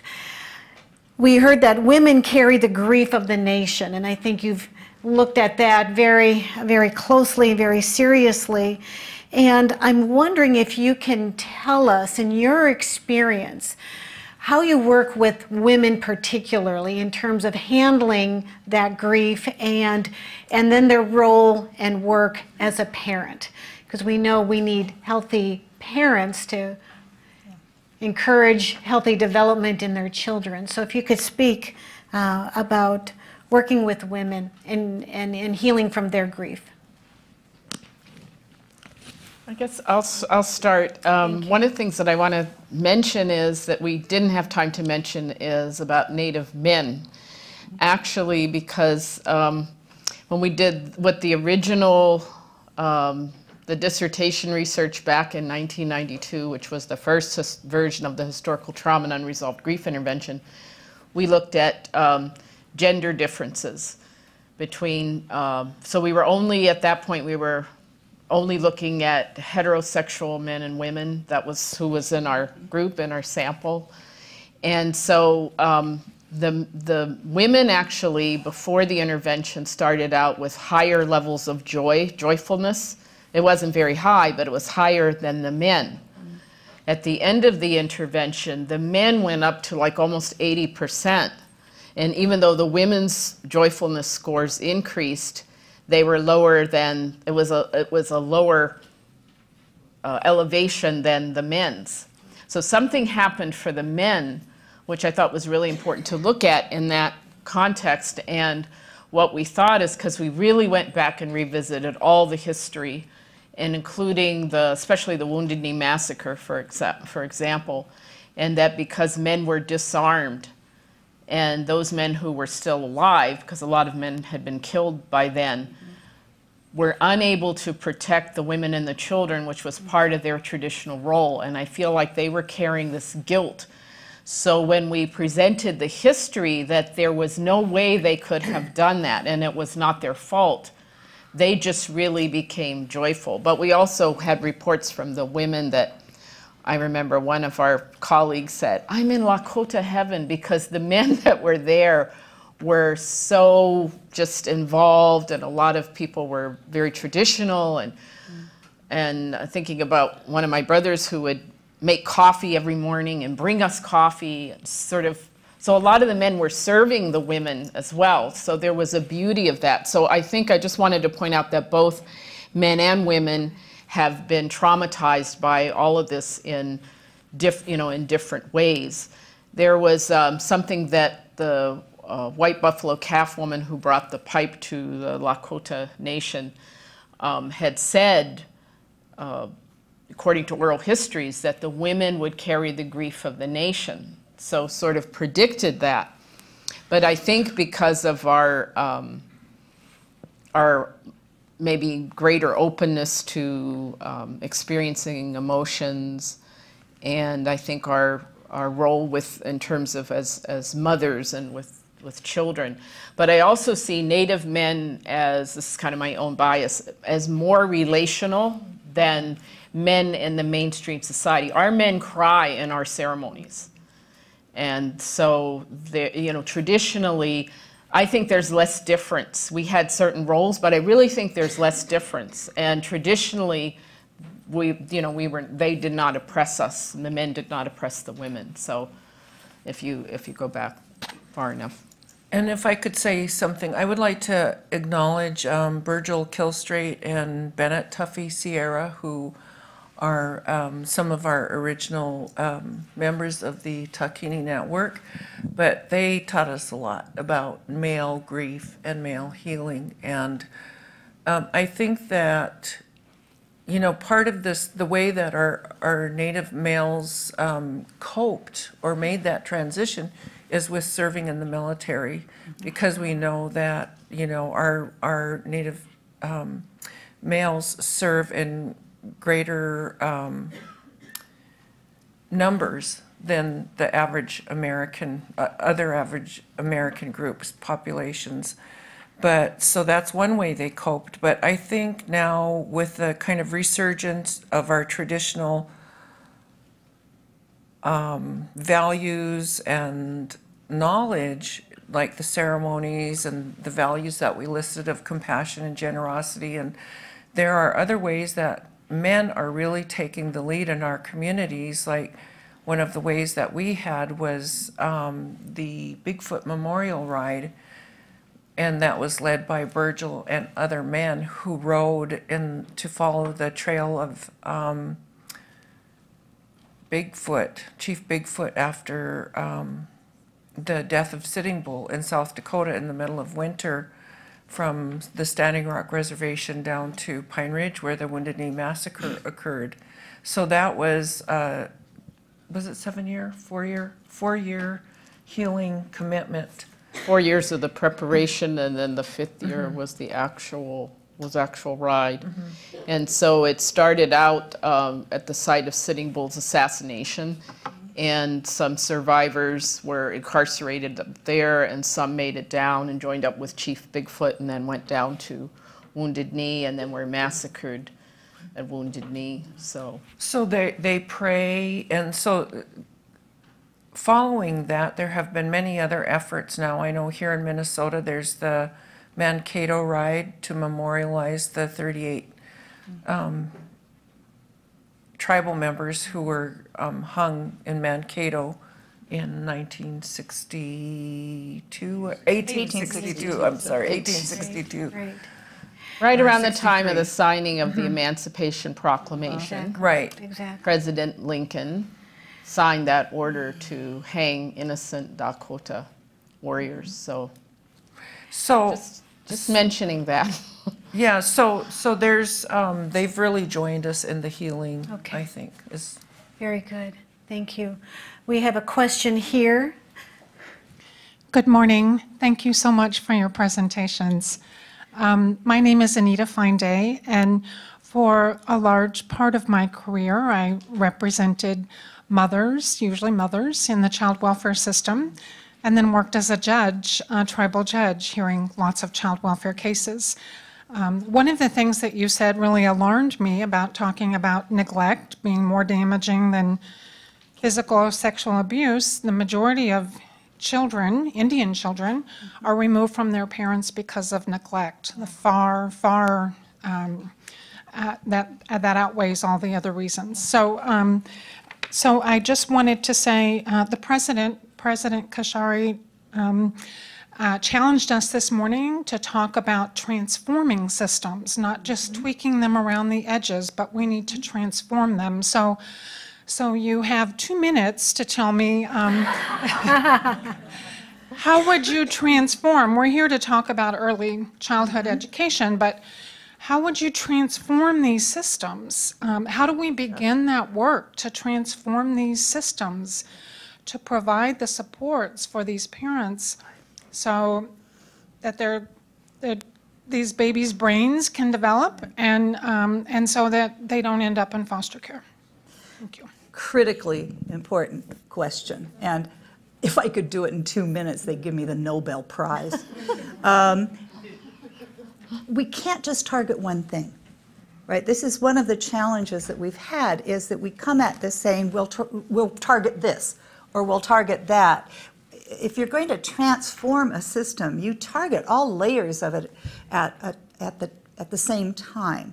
And you start early. So I think I would probably be starting at, I mean, you've got to start something, you can't, okay, maybe with high school girls and men, and really starting to work at that level on trusting systems, using systems, the nurse partnership kind of intervention that comes in before the first baby's born, the creating kind of a nexus around that young mother and father, if the father is there, creating that support system, trying to give them what they need in order not to.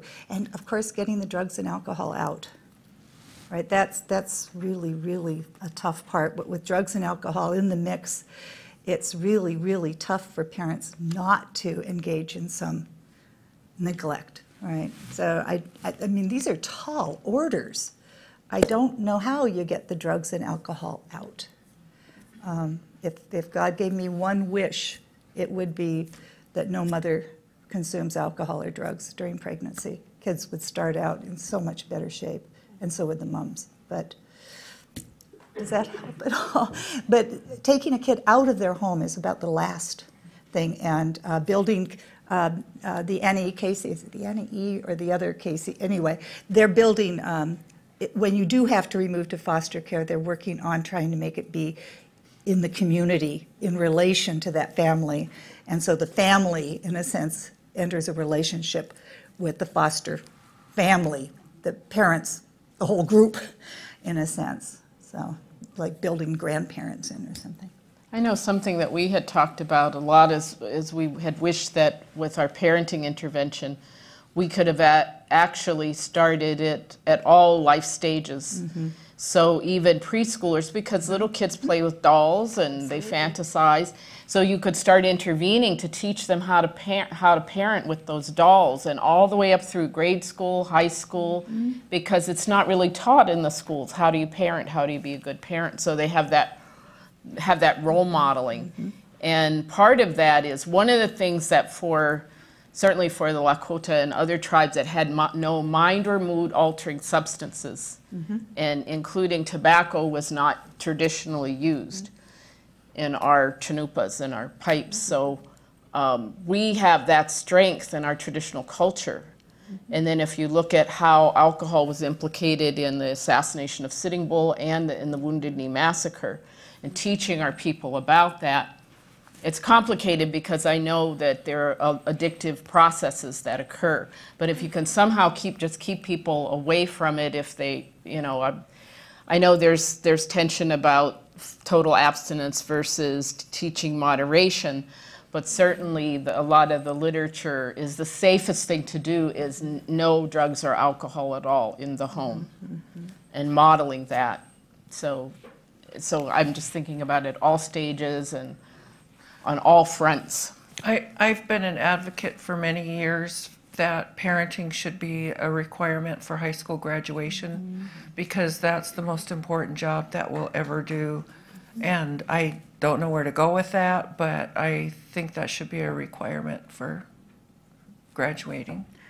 There's actually a beautiful program up in Toronto. It doesn't bring dolls to the preschool, it brings babies. And a baby is brought in every day, and they talk with the children, and they're helping to build compassion about the baby's feelings and so on. So, yeah, good idea. Excellent.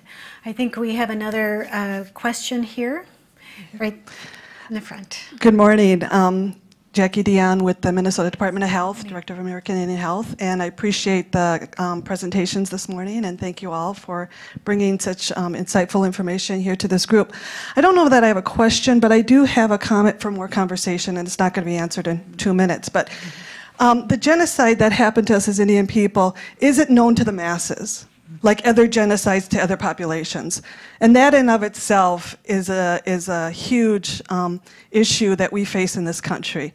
The information on historical trauma and federal Indian policy that has impacted us in this United States is not known to the general masses. And when you bring it forward, people go, why wasn't I taught this? In our educational system. So when you talk about transforming systems, that's the first system that needs to be transformed, is really talking about the true history of who we are as Indian people. The other one is that we are the smallest percentage. And so the attention is not paid to a population that is only 2% of 5 million people in the state of Minnesota, and that has to change as well. So the conversation around how do we transform systems really has to go with the fact that this has to be acknowledged by the masses, that this is done to us. Human rights violations happen here in the United States just as much as they happen out in other foreign countries.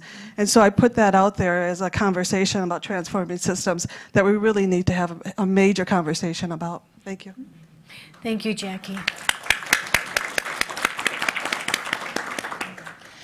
Yes, I have a quick question for Dr. Gunnar. Linda Smith, I'm here with HHS. Can you comment on the dual language learning and the neuroscience and the implications for language revitalization in Native American communities? Yes, I can. So, if you learn 2 languages at the same time, precisely the same time, your brain has a job to do, which is to figure out if I'm talking to this person, I'm using this language. If I'm talking to that one, or if we start in this, I need to go back and forth.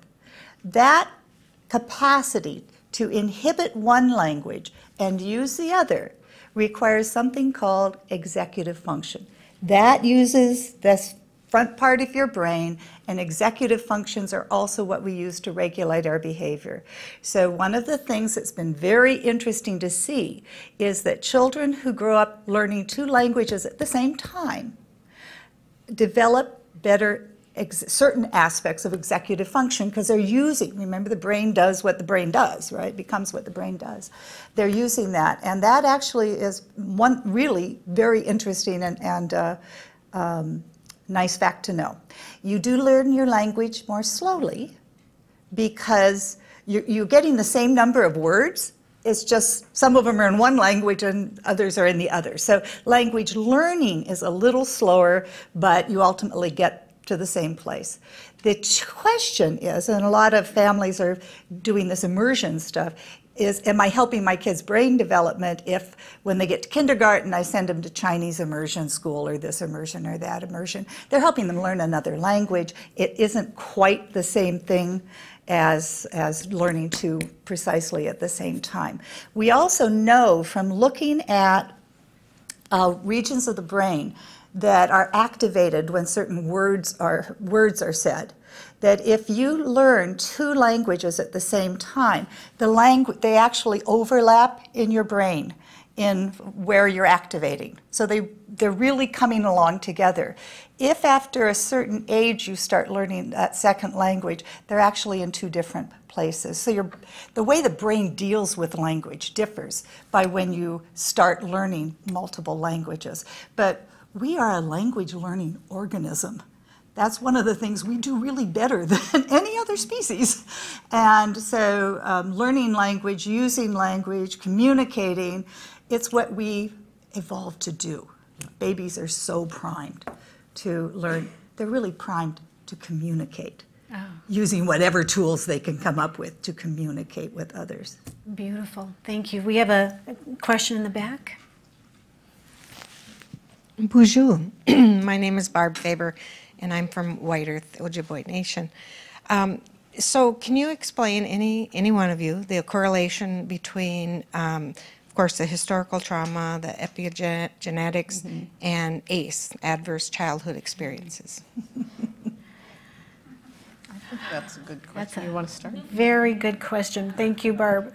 Well, actually, back in the day, I would say in the 80s, I never thought I would be saying way back that far, but I remember having a question for Dr. Bruce Perry, who's a child psychiatrist and has done a lot of research around trauma and brain development, but asking him about, I think it was genetic memory, and wondering about the impact of historical trauma on ACE or on, the epigenetics. So we're learning through epigenetics now that something a mother experiences, when we experience a trauma, it creates a chemical change that, we're learning more about, and I'm learning more about.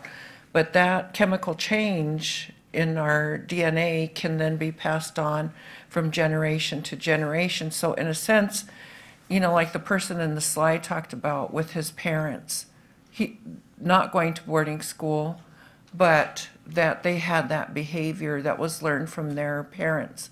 So it's, I think, both a behavioral and a kind of chemical or DNA experience that's passed on. Maybe. I think there's a lot of research, too, that one of our colleagues has done, Dr. Rachel Yehuda. Rachel. So if you have a chance to read some of her work, she's a psychologist, and she moved away from clinical work into epigenetic work, and so she really is looking at that. And there's also the International Society for Traumatic Stress Studies, so they have a website which is istss.org. And there are links to a lot of good information, and there are very expensive conferences coming up pretty soon. I mean, so sometimes it's prohibitive for some people to go to it. But if, this dropped. But if you get a chance, and you can apply for scholarships to go, I think, volunteering or something like that. But they have a website with a wealth of information, too, sort of looking at all of the effects. But I think it's very powerful. Very good. Megan? Yes, very quickly. The epigenetic stuff is extremely exciting and ridiculously complicated. And unfortunately, I worry that the translation of it we are still figuring out how to do this. What is happening is that your genes are being regulated so that For example, the gene, a cell from your heart doesn't act the same way as a cell from your liver, right? So these changes are very specific to what tissue you're looking at. What we're talking about, we really want to know what's going on in the brain. And we can look at that in animals. And there is some evidence in animals that if you do nasty, well, actually, if you just don't lick and groom the baby as much, so it's more on that neglect spectrum, you're seeing, hello, I don't remember licking and grooming my kids, but it's what rats do, that you see some changes that can carry on from one generation to the next in the estrogen receptor. That's where it's been noted, which is needed to want to mother if you're a rat.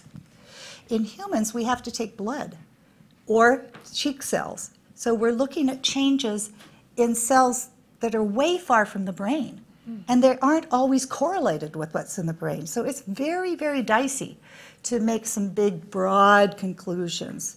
So I'm just very nervous about the epigenetic stuff. The Rachel Yehuda stuff is fabulous, and she absolutely does see that stress responses are blunted even into the next generation. But we don't quite understand why. Yes, Can I just say something? That's where our deep indigenous knowledge of the mind, body, spirit, mental, spiritual, physical, and emotional, I believe comes into play, because we also look at, you know, the genetics in terms of physical issues or problems such as heart disease, diabetes, and all the other issues that our people suffer from that occurred in past generations from starvation and deprivation. You know, occur physically as well. So Absolutely. I think there's more to it than just the brain, excuse me. But Yeah, no, I totally agree.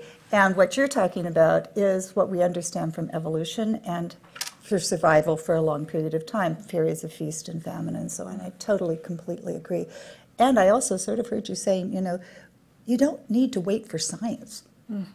There's such traditional wisdom that is probably ahead of the science, and the science is trying to catch up to it. it is. Excellent. And there's a spiritual component as well. Of course, spirit. Miracles do happen. Wonderful. We have another question, I believe. Very good.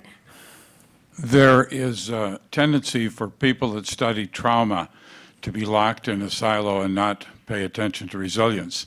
Yep. And the people that study resilience don't know trauma. And I think one of the powerful things about what we're doing here today is to pull these together.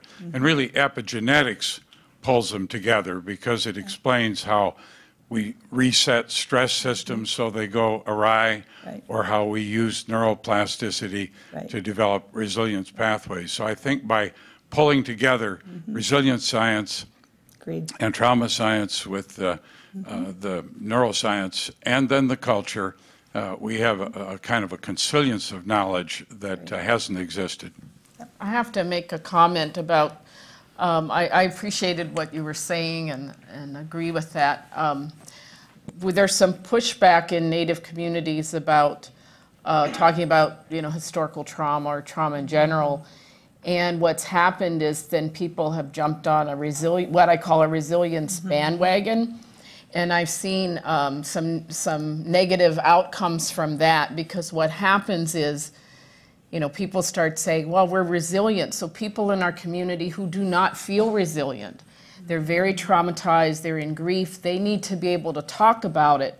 Then they get shut down and it all goes inside, you know, and gets internalized. So they start acting out through suicide attempts or more substance abuse.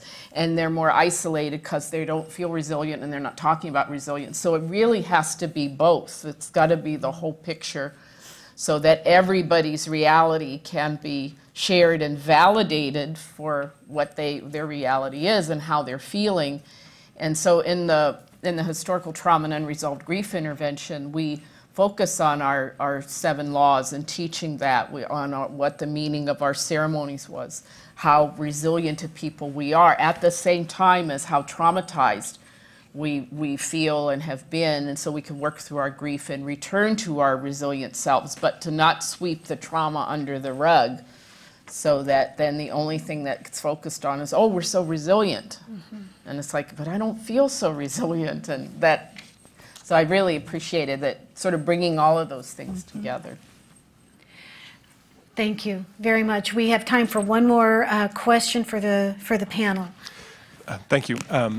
This is probably requires a long answer, but I'll ask it like Anita did, 2 minutes. I was thinking about the intersections that you talked about. You talked about carrying the grief of the nation, women.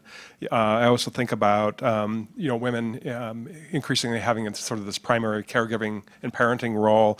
The intersection also with very young women, particularly on many reservations, who are raising children by themselves or with limited support. And then I think about the built environment, the safe passage to school, parks and recreation, housing, security, all of those kinds of things. And if you could talk just for a minute about the intersection between how sort of this overlay of childhood development interfaces with sort of the built environment and how it supports brain development and resiliency. I'll go first because I think this approach is brilliant, bringing the economic aspect. I was like blown away when I first heard the Federal Reserve Bank wanted to bring this topic because, again, I'm going to refer back to the medicine wheel model of, mental, spiritual, physical, and emotional health, that, we do need to look beyond brain development or beyond parenting or beyond therapy, because you have to have the environmental aspect as well. So I just would say that I think if we keep that model in the background or somehow build, the plan around that model, that, that's a good start. Beautiful. I think that's a perfect way to end this panel. And please, again, thank me for their participation and words of wisdom. It was a great way to start the day. We'll take a 15-minute break and come back to discuss early childhood development as an economic development and looking at federal programs as well. Thank you all.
Well, we'll get started in just a minute, so if you want to grab your refill of a cup of coffee and another snack, we'll get started in about 60 seconds.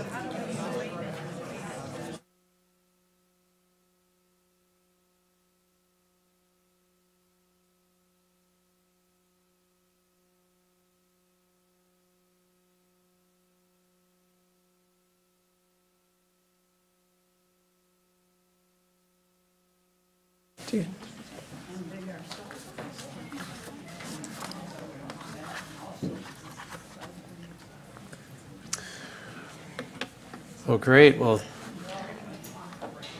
we'll get started with our next session. I'm Rob Grunwald. I'm an economist in our community development area, and welcome to everyone. Some of you have traveled very far, and appreciate everyone coming here today. So today, we're really delighted to have Art Rolnick here, also Linda Smith, and we're going to have essentially two topics. We're putting them together: early childhood development as economic development, and insights into federal programs. You'll hear first the story about the economic story that we'll start with, and then we'll hear from Linda Smith. And so for the economic frame, to start with, it's very clear there's many reasons to invest in children. It's just important to do. It's part of our culture. But there's also an economic story. So when we're talking about investments in workforce development and economic growth, including early childhood development, is very important context for that conversation. So to start us off with is Art Rolnick. He used to be our director of research here at the Minneapolis Fed, is now at the University of Minnesota. He's co-director of the Human Capital Research Collaborative. We've gotten to partner together on lots of papers. I've learned so much from Art. I know many of you here have as well, and we'll get to learn some more. So we'll invite Art to the podium. Thank you.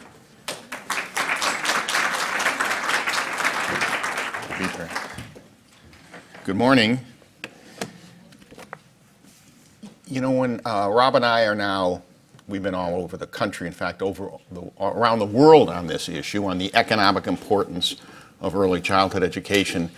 And a question we always get is, how does the Federal Reserve get involved in this? How do we go from worrying about banks to worrying about babies?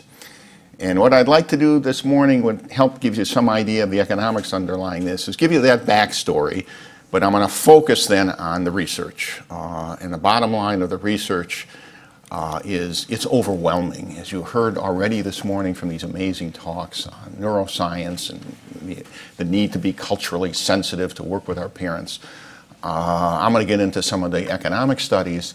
And my bottom line is the research is overwhelming, that we're way under investing in our children, especially our vulnerable children.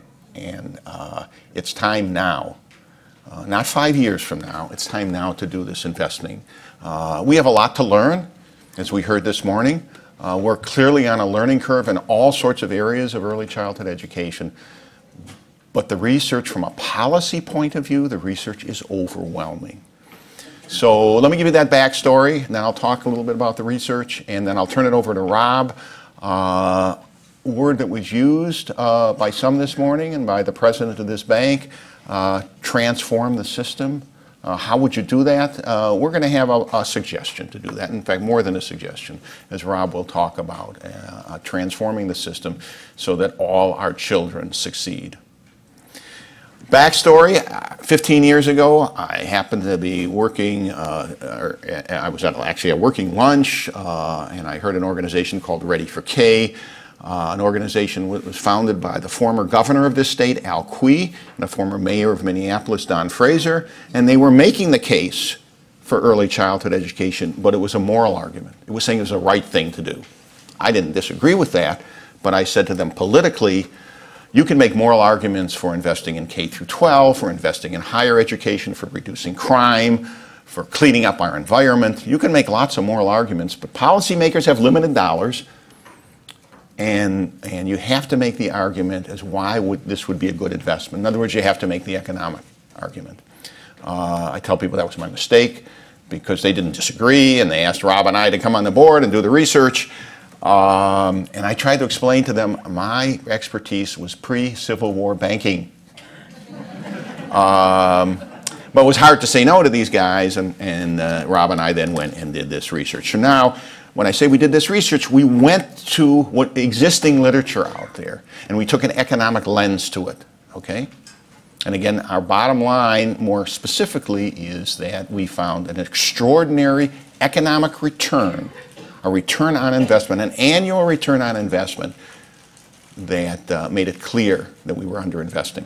Okay, so what did we do? The first study we looked at, which is a pretty famous one, is known as the Perry Preschool Study, and there were 3 or 4 other longitudinal studies. I want to talk about Perry. I'm going to argue we pretty much get the same results from the other longitudinal studies. There was one done in North Carolina known as Abecedarian. There was a Chicago study. There was a New York study, all related, all showing a very high return by investing in early childhood education. So let's look at Perry here. Perry Preschool started in Ypsilanti, Michigan in the early 60s. Somebody had this brilliant idea that maybe early childhood education was a good thing to do. So they decided they were going to try to make the case by taking 123 at-risk families and randomly dividing them up into 2 groups. One group that would get the high-quality program and one group that would not. So the methodology doesn't get much better. There's always confounders that researchers have to worry about when we do social experiments. But if you randomly divide the group up, you kind of control for that. So this is about the best methodology you can have.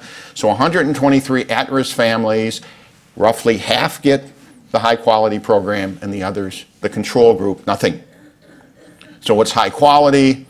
It's master-level teachers, small classroom size, but most importantly, working with the parents, empowering the parents. Parenting critical to empower the parents, interacting with the children. You heard about this morning.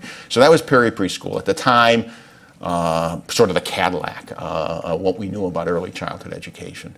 They followed the kids for 10 years, 20 years, 30 years. Rob and I had initially the 30 years worth of data.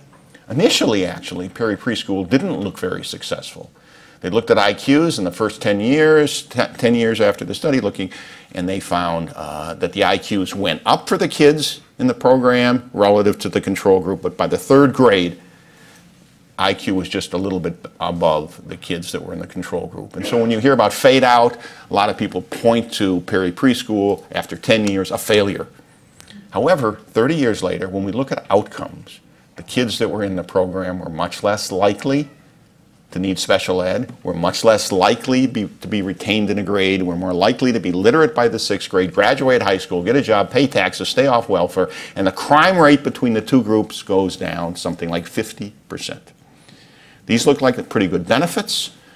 We had the cost of the program in today's dollars. These were 3- and 4-year-olds. We're spending $10,000 a year on the program. So a $20,000 investment. Rob and I asked a very straightforward question that most business people or economists would ask. What was the return on that investment? It looked pretty good. We had these benefits. And we can put dollar values on all these benefits. Dollar values on a child not needing special ed, dollar values on not being retained, dollar values on being successful, getting a better graduating high school, staying off welfare, paying taxes, and we could put dollar values on the reduction in crime. And so this chart kind of gives you some sense of that. The program costs, so that's again it was about $25,000, $2,200, $500 per year, and then you can see K through 12 ed, the benefits of not having to retain a child. The high participation earnings go up because the child's more successful in life. They're more productive. Their earning power is up. Justice system, those are the reduction, the benefits of reduction in crime, and the cost to the victims themselves of crime. So we have that data. We can put the dollar values on it, and there's a program. There's a formula in which you can take the benefits and costs, plug it into that formula, and find out the annual rate of return on that investment. What were we shooting for? Well, post-World War II, the stock market, the average annual inflation-adjusted return is 5.8%. Not my 401k, unfortunately, but that's what it is on average, okay? So that was, in a real political and economic sense, that was the hurdle, because if we're going to take money out of the economy to invest it in early childhood education, if we could argue we could beat 5.8%, we could say it's a good investment. So again, 5.8% was our hurdle. We were hoping to get 6-7%. We didn't know, exactly what this formula would yield. It yielded an 18% inflation-adjusted return. And most of that return was public, because most of these benefits are public investments. I said to Rob, that number is so high, it's almost embarrassing. I don't think they're going to believe us. We took the data and we sent it to James Heckman, a Nobel laureate at the University of Chicago, who was working on the same issues with us. And I said, Jim, could you look at this data for us? It looks like we're getting this high return. A few months later, I get this very cryptic note from Jim, 18% inflation-adjusted return. And then as Rob and I got deeper into the data, we realized we're understating the return. And why do I say that? Well, we didn't have data on siblings in the family. Odds are the siblings are doing better. We didn't have data on the parents themselves. It turns out anecdotally we find many of these parents were able to go back to school and their lives improved significantly. And sort of kind of casually we knew we were reducing stress in that family and we were having effect on the whole family. We didn't have data on that. We didn't have data, obviously, on children of the children and the intergenerational effects. Odds are, if the children are doing better and they're successful, their family is going to do better. And finally, we had no health metrics. And we're learning from CDC and NIH that everything's pointing to start early, that the foundations of your health, that the long-term health benefits from getting at the foundations right are significant. And so James Heckman did get a chance to go back to this study in North Carolina known as Abecedarian. There they started at birth with these families, with these kids, and he found 20, 30 years later that heart disease was down significantly. So we didn't have data on the health metrics. My guess is if we had data on the health metrics and all these other measures I mentioned, that 18% could be 25%, could be 30%. If you think about the return you're getting on your bank account today, this is why our bottom line was we're way under investing in a high quality early education for our most vulnerable kids, and this is the best public investment we can make. We made that argument close to 15 years ago. We've been all over the country and conferences around the world. Nobody has challenged us on that assumption. So you could say, well, that's one study, Rolnick and Grunwald. Actually, there are 3 or 4 studies, like I mentioned, Abecedarian, the Child Center program in Chicago. But there are now some international studies. Well, let me move on here.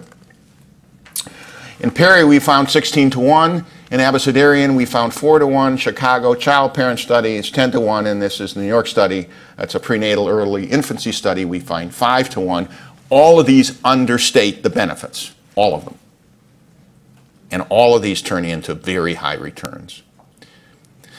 But what I found replication is a big thing in research and science, especially if you're gonna advocate for public policy. We have these studies, but our critics would say, yeah, but they were specialized in each way. More recently, though, we're getting studies, international studies, that are finding the same things. They're finding exactly what the neuroscientists are telling us, that if you start early, you can make a huge difference on brain developments and outcomes in very positive ways. So here we have a study out of Jamaica. They had data up to age 22. And these were families that they started very early with parent mentoring and the higher education attainment, reduced crime, and roughly a 25% higher earnings in those kids that had the mentoring program. That was Jamaica. More recently, replication in Colombia. This is they started age 3 and 4, and these were again parent mentoring programs starting at age 3 and 4. 20 years worth of data, much stronger cognition and receptive language. Very consistent with what the neuroscientists are telling us. Currently, there's replication underway in India. They're working with some of the most impoverished families there. They're starting at age 1.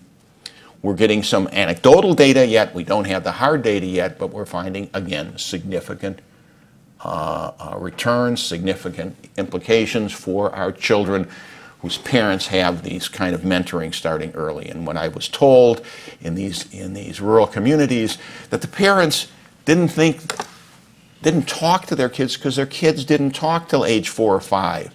So there was the form of extreme neglect that we know is going to impact these kids' brain development.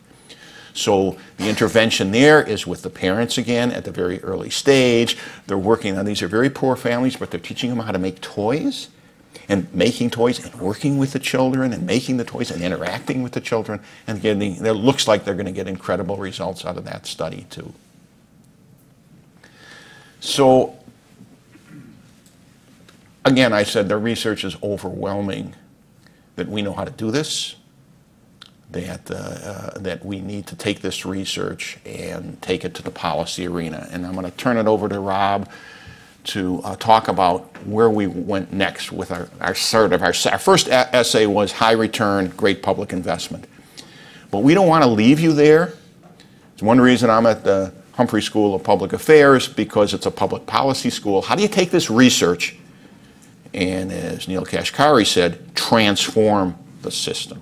Not make marginal changes, because there's been lots of marginal changes over the years that have been made, but how do you really transform the system? And it's going to be, I'm going to argue, and what Rob's going to talk about is related to some of the things that were said earlier this morning. This should be about parents and empowering parents. This should be about a holistic approach. These are keys to the way we think about how do you take what we know now and how do you transform it in the public policy arena, so we indeed make sure that every child has the opportunity to succeed in school and in life. So Rob, let me turn it over to you, and thank you.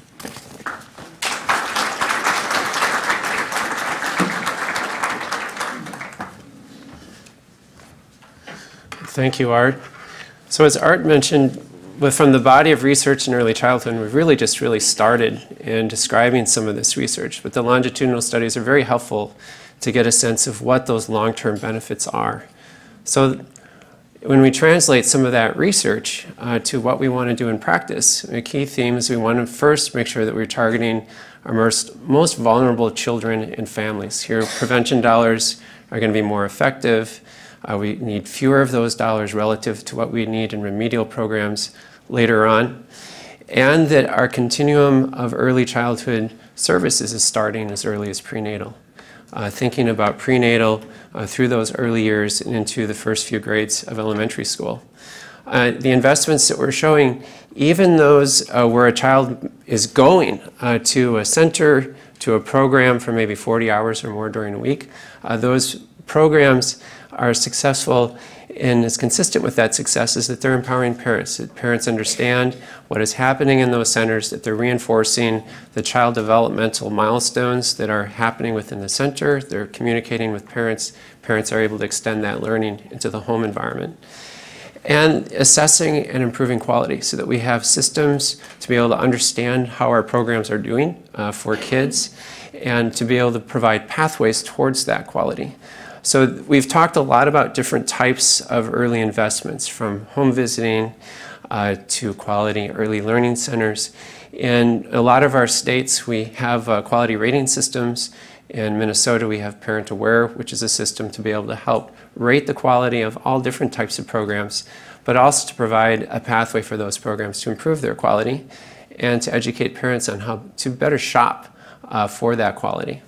And finally, making a long-term commitment to the early childhood system and to what in many sense is a market. If you think about most of the money that is in the market to pay for childcare and preschool across the country, that is more than 2/3 of all the money in that system comes from parents paying tuition. The rest of the monies are coming from federal and state programs. So making a long-term commitment is important from that public sector side. That's why where Art and I started very early on suggesting if you had an endowed fund that could provide these resources year after year, that would provide a very strong commitment to the early childhood system.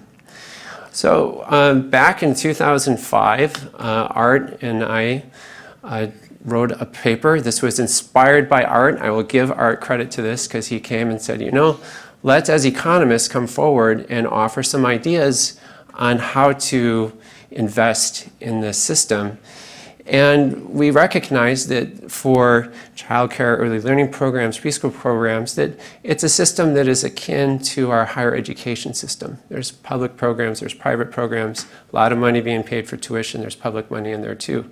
So what if we provide scholarships to low-income families so they can send their children at least to 2 years of a high-quality program before they go on to kindergarten. But we'd also start and bring that system together with home visiting so that families would start with a home visitor starting as early as prenatal, and that family would understand that they would soon have access to that scholarship. So a pilot project was funded by Minnesota business leaders through the Minnesota Early Learning Foundation in St. Paul. Here's the brochure for that program. And over this almost 4-year pilot project, they found that the test score gains in the children were consistent with those type of scores that are found when children attend a high-quality program. Through parent interviews, there were signs that parents were engaged in their children's education, that they were connecting with that program on their child development. And finally, we saw that the market responded. When you bring resources to those neighborhoods and say that we'll be paying enough resources to provide a high-quality program, it encouraged programs in that area to join Parent Aware, get their ratings so that they could qualify for the scholarships, and also new programs coming into the area. One specifically from a for-profit childcare program moved into the study neighborhood. So from this, scholarships in Minnesota have expanded. There's now statewide early learning scholarships. There's $60 million that are available. There's still more to go in order to fully reach all children who would be eligible. But back when the early Race to the Top Early Learning Challenge grants became available to states, Minnesota bid for those funds and received those funds, one of 9 states that received funds in the first round, and early learning scholarships were part of that proposal. And so there's 4 transformation zones, and one of those transformation zones is in White Earth that had access to these scholarships. They were used for a variety of ages from birth to 5. There was a strategy, and Barb Faber's here from White Earth. We'll be hearing from her later, so she can expand on this. But really targeting those families with the highest needs, that they'd also link parent mentoring and child development trainings to families that received the scholarships, and that they noticed that the scholarships were a helpful incentive to bring programs into the Parent Aware system, and that through scholarships, it was enabling programs to increase their quality, also to serve more low-income families and children with special needs. So this is a model that Art and I put on the table. We're seeing that is a way to think about bringing resources to scale, to build on existing resources, develop quality, and reach those children who could benefit the most. So at this point, I'd like to turn our topic to federal programs. And we'll all be up front here to take your questions in just a little bit. But we're very delighted to have Linda Smith here. She's the Deputy Assistant Secretary for Early Childhood Development for the Administration for Children and Families at the U.S. Department of Health and Human Services. She's had a long, esteemed career. Her career actually started in Indian country in Montana. And from Minnesota, I can hear all of the great work that is being done in your office to bring childcare and Head Start forward, and also to bring resources to tribal communities. So Linda, we're really glad you're here. So help me invite Linda up to the table.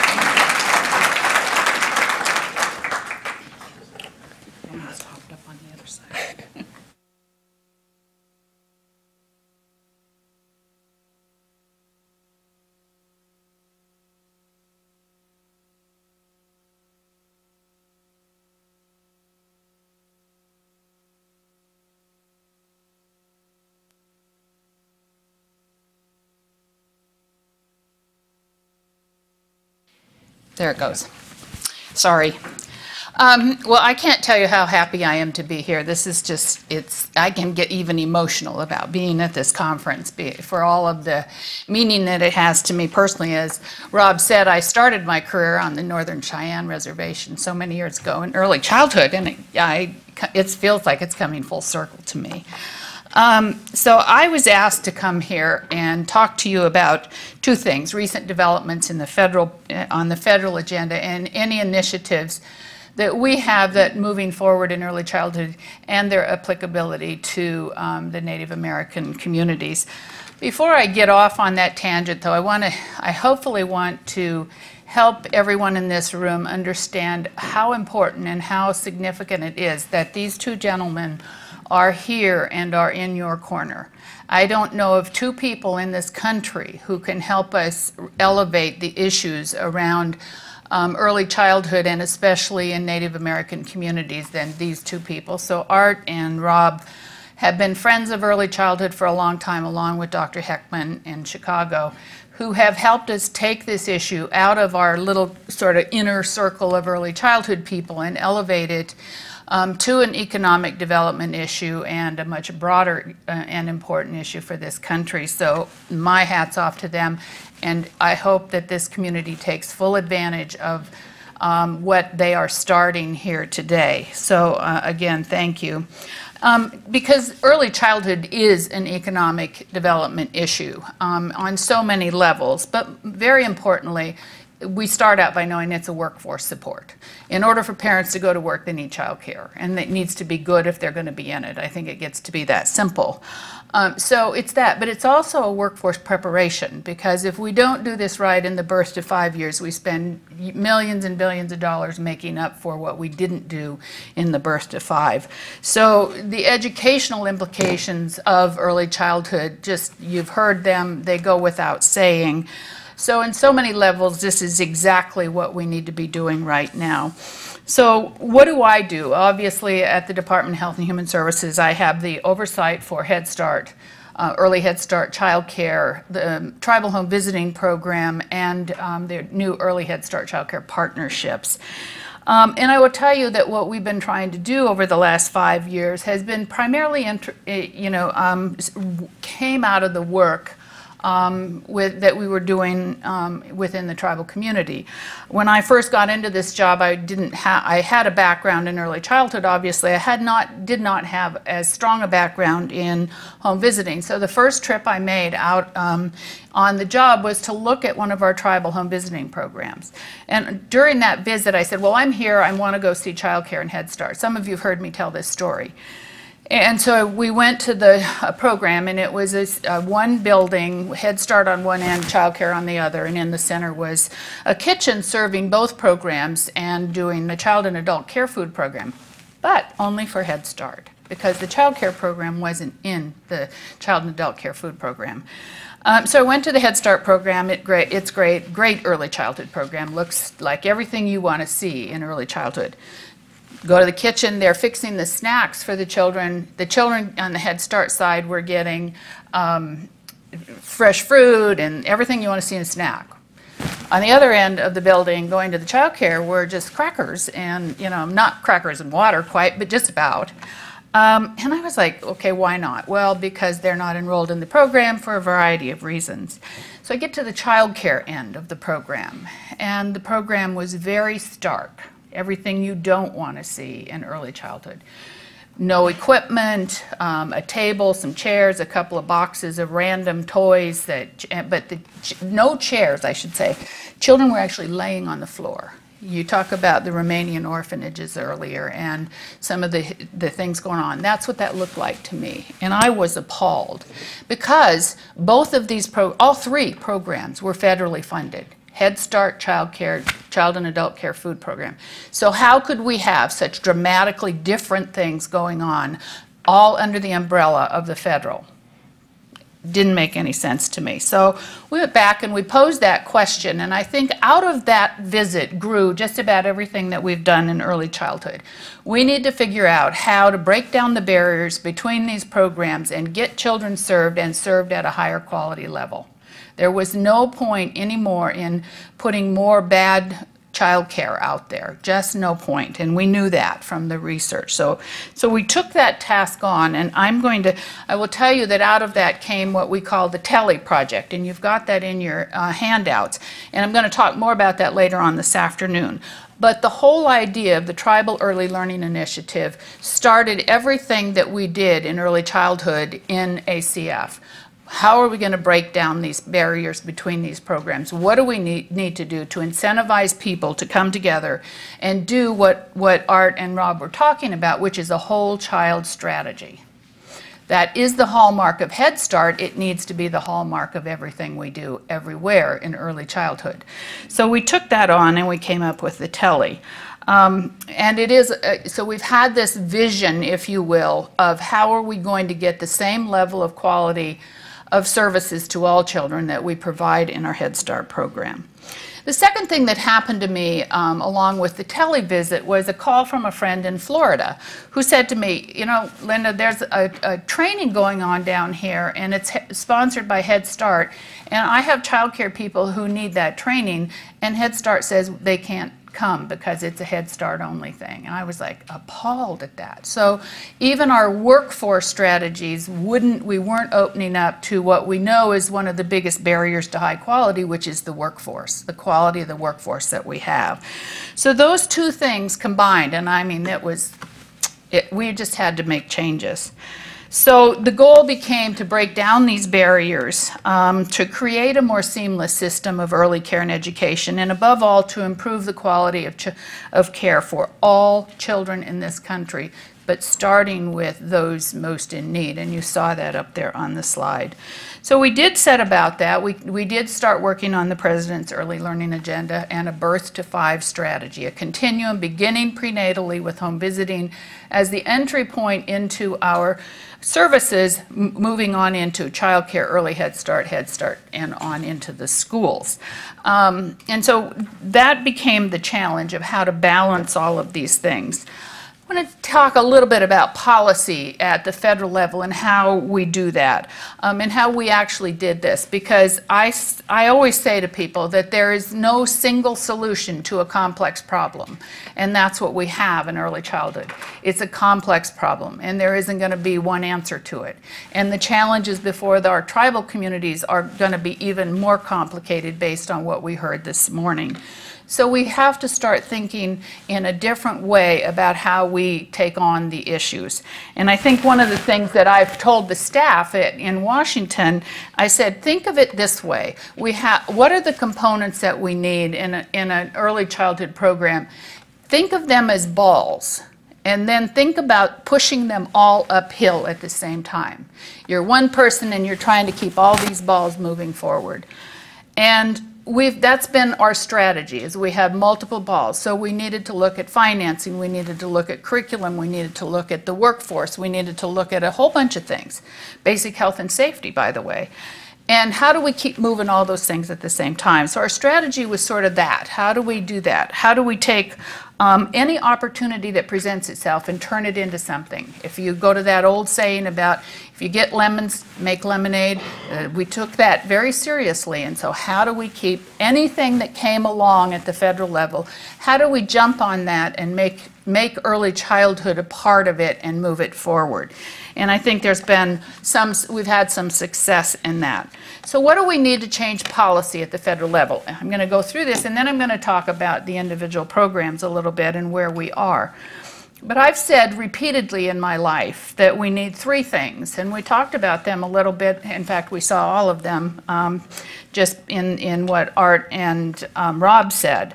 We need 3 things. We need research, and we don't have what we need in the tribal community yet, but we're working on it. I'm going to talk about that in a minute. We need data, and believe me, we didn't have much of that either. We really didn't know how many of what we needed. We knew how many we were serving, but how many did we need to serve was a whole nother question, and we didn't have the answers to those questions. And then finally, we need what I call ideas or stories or whatever you want to call them, but the human interest, here's what works and here's how we can do this. So to change federal policy, it's a combination of the ideas along with the research and the data that will move us forward in our work in early childhood. So what are some of the things that we've done and how did we use that? Well, in research, we took this on. And these things don't happen overnight. So we started this work, 4 or 5 years ago now, and we're finally beginning to see what we needed or what we need. We established a tribal working group, a research working group at ACF, and they have guided our work along the way, and some of you may participate in that. In that work, one of the things that came up is we didn't know much about early childhood and the impacts of especially Head Start on our tribal population. So we developed what we call the FACES for tribal communities, and we've just released the first round of data on that, which is nationally representative data on tribal children in our Head Start programs and what is happening. And that data, I should say, was we worked on that design of that with a population which included people from the field, from the research community, from the policy shop, etc. And we now have data that we can refer to in terms of what are the gaps in early childhood for our Native American children.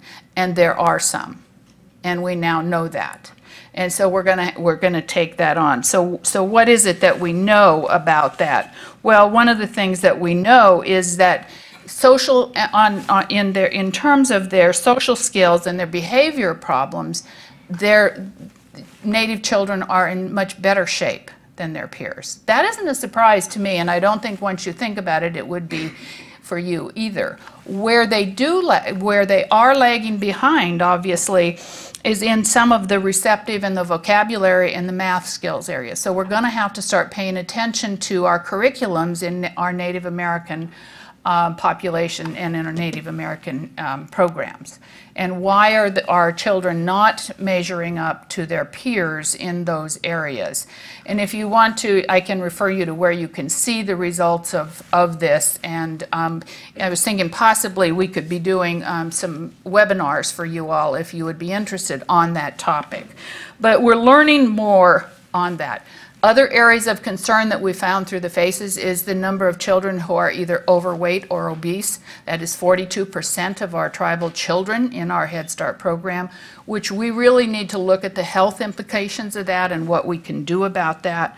And there are other things, but mostly it's a good news, bad news story. I think the good news is that the social, and the social skills are there, and the behavior problems really are not there, which is the good news.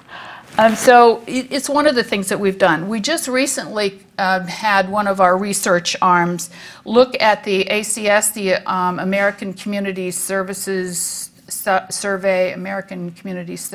I'll get the exact title of that, and do a comparison of what data is in there to the tribal populations. That's never been done before. So now we can take a look at the tribal, what's going on in health, income, in different places with it that we now collect data out of the Census Bureau on.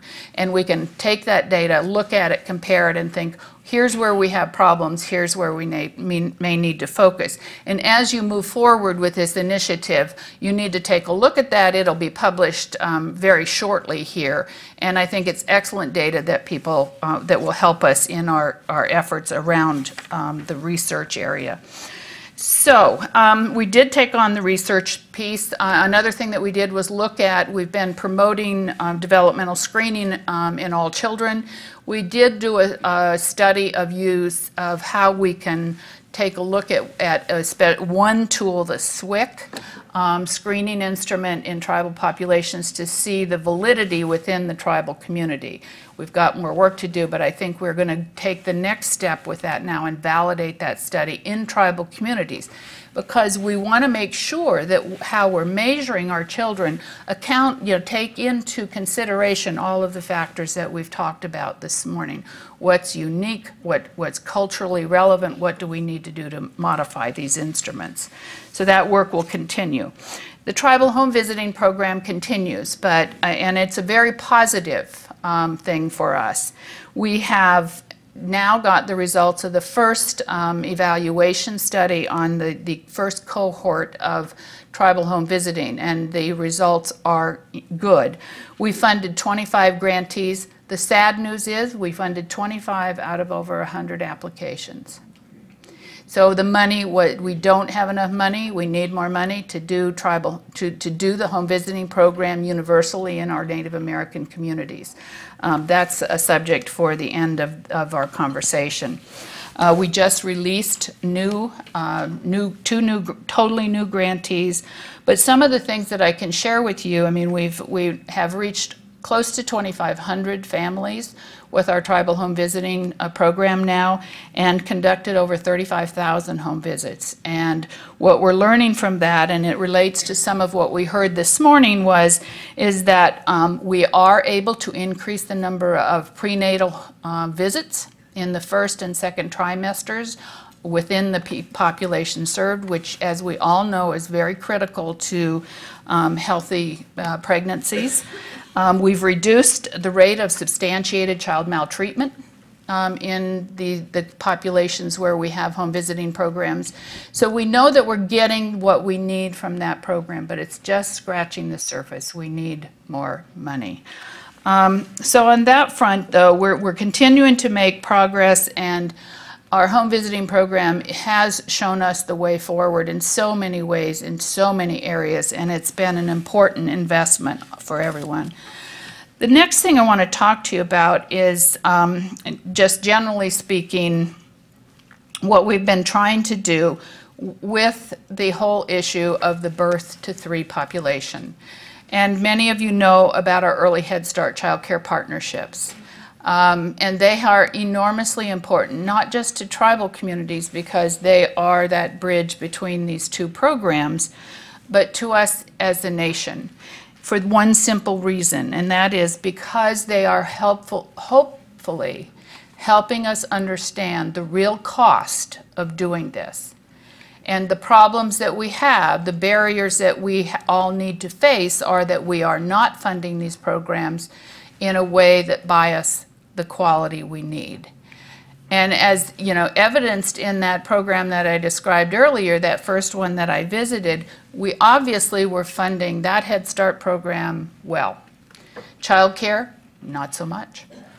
And what we have tried to do through the partnerships is figure out what does it really cost to do this work in child care, and can we use the partnerships to demonstrate to Congress and anyone else that if you invest in child care, you can get that same level of quality as we get in Head Start. And that's been our goal all along. So I think we are demonstrating that. And let me do a little thing that I have to do with my hands on this one. But we know federally what we're doing right now, what we're spending in child care federally per child, per infant, is about $5,500. Is there anyone in this room that thinks you can buy high quality care for $5,500? Absolutely not. In Head Start, early Head Start, in that program, that we're spending roughly $12,000 to $13,000 a child. You see the difference and you see the gap. So what we've tried to do with the early Head Start child care partnerships is demonstrate that if we put enough money into child care, raise them up to that same level, that we can in fact get high quality child care, that the people will do the work and do what we need, and it is happening. I have now seen probably 20 of the partnerships, and in every case it is happening. The workforce is getting the training they need, the programs are there, they have the equipment, they're ecstatic about finally having equipment. And I go back to that blank room that I saw 5 years ago, and I think we really, this is working. This is what is needed out there. So what we're hoping to demonstrate is that to Congress, not that we at the federal level can take on grants that will subsidize child care for every birth to 3. We can't do that. What we need to do is demonstrate how the states can do it and then get the funding for them to do just that. And so that's been our strategy on that. So what we did this last year, and we know it's a conversation starter, we had in our budget at HHS a request to Congress for $82 billion over 10 years. That would allow us to fund every child in this country under 200% of poverty and make sure they have access to high quality child care of the same quality as in those partnerships. Now, we knew $82 billion was probably not going to fly, but it's the conversation starter. You have to have something to start the conversation and demonstrate how you can make these things happen. So even though I will tell you it was balanced in HHS's budget, we did cover it in our budget and we could have paid for it, but we never get a straight budget out of Congress, so we didn't expect to, but we did send the message that here's the real cost of this. And what that would do is raise everyone right now getting a subsidy of $5,500 up to somewhere between $10,000 and $12,000 a year, and every other child than enough for them for the $12,000. So we made up the gap between the $5,500 and what we have, and expanded to other children up to 200% of poverty. So I think that's where we are right now in terms of the financing piece. I want to just talk briefly about, and how am I doing? Somebody's going to have to give me the high sign. Okay, 5 minutes. So some of the other things that we've done in terms of how they relate to the tribal population in particular, our TNTA redesign, and we just released a new TA center specifically supporting our tribal efforts. But we're trying to weave into everything we do the tribal work and support for tribal communities. And we just released, I think, a document or a toolkit to child care providers on monitoring and health and safety.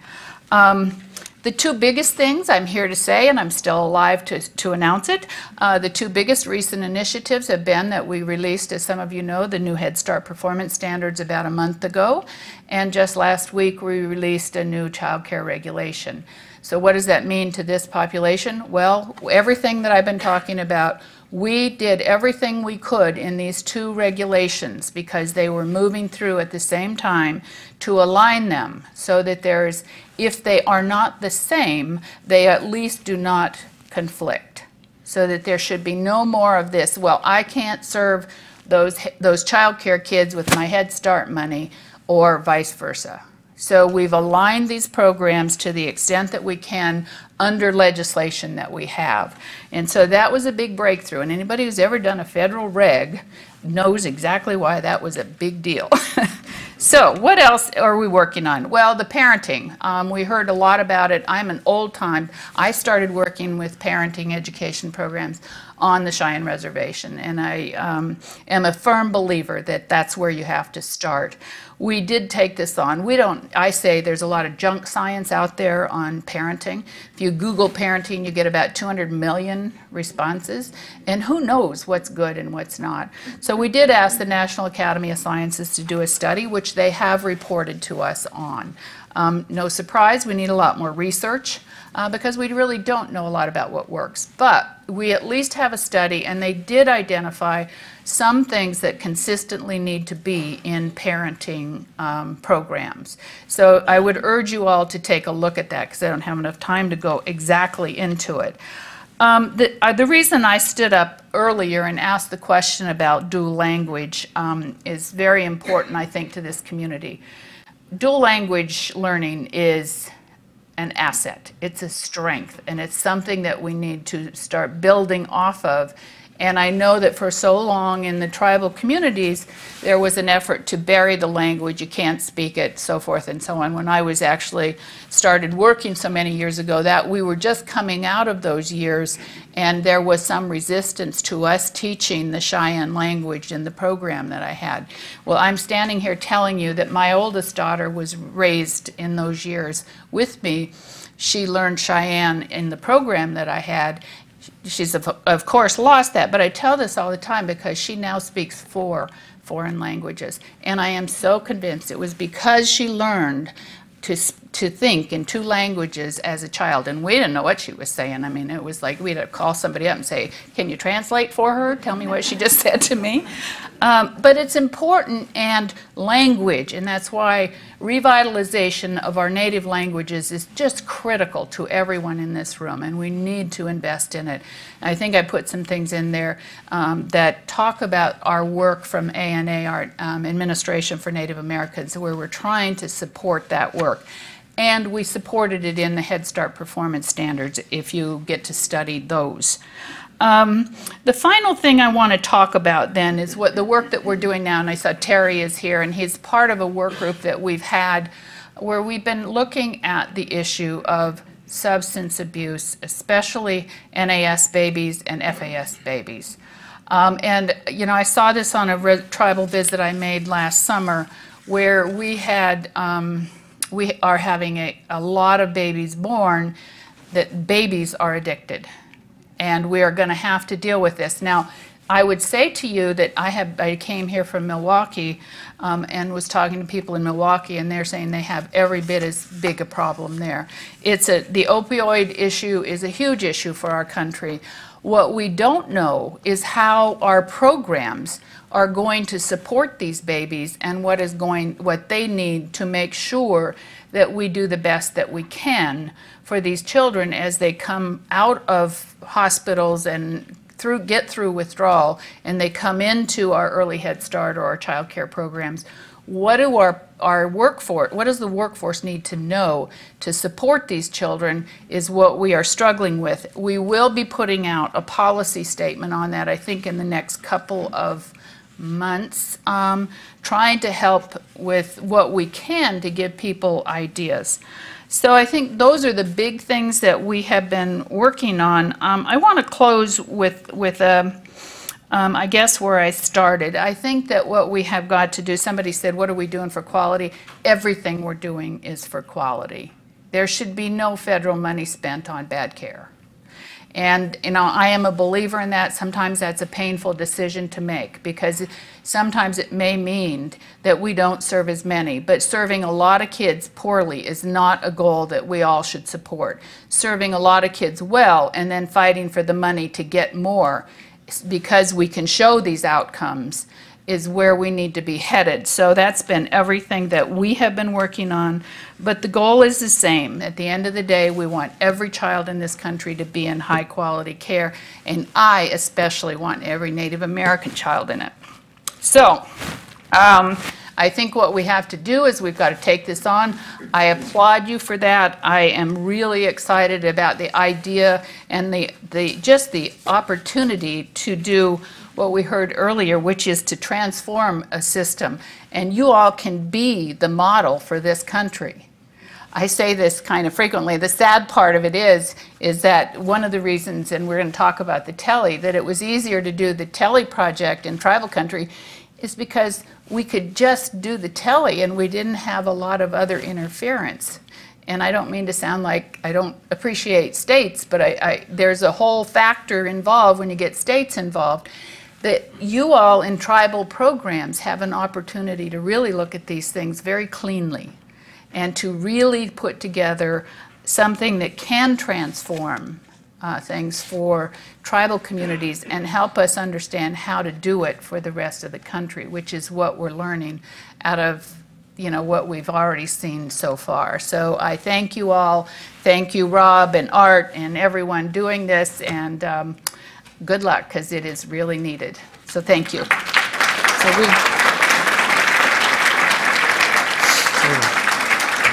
Over here.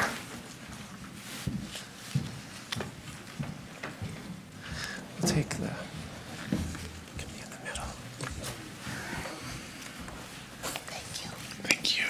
while we're settling in, and I see a hand is raised already, I'm just going to grab some waters for our panelists here. You were great.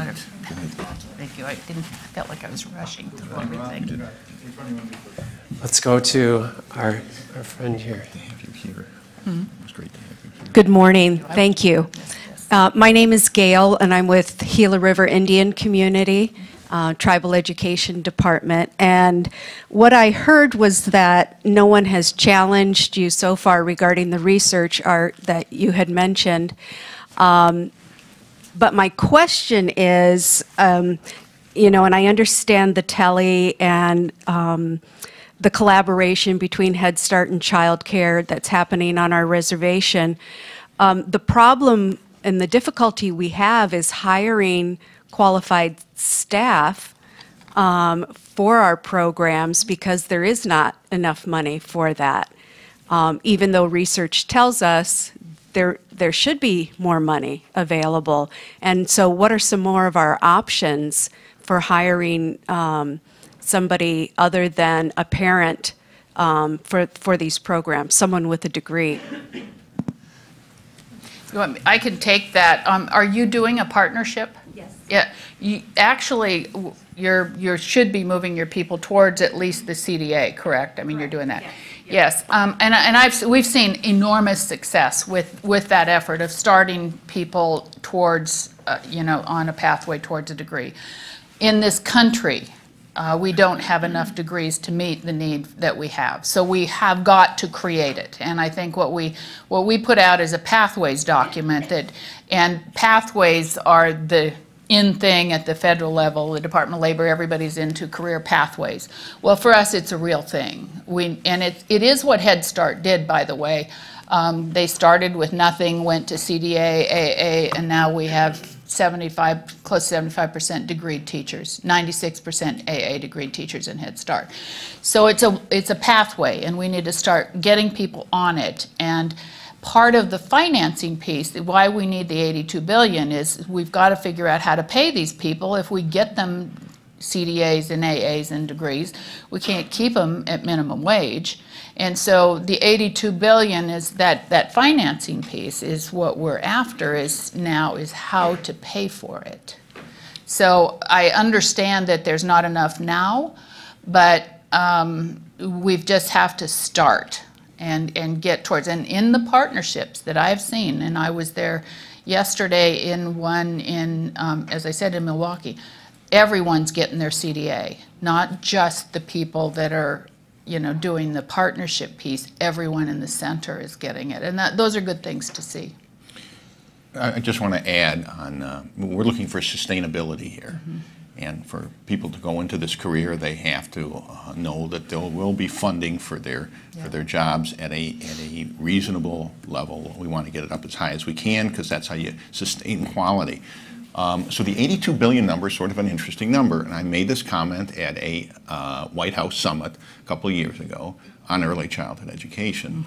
This may not connect right away, but give me a second. As you know, we've been arguing this is economic development, and so I want cities and states and the country to think about economic development dollars being used more effectively. So what do I mean by more effectively?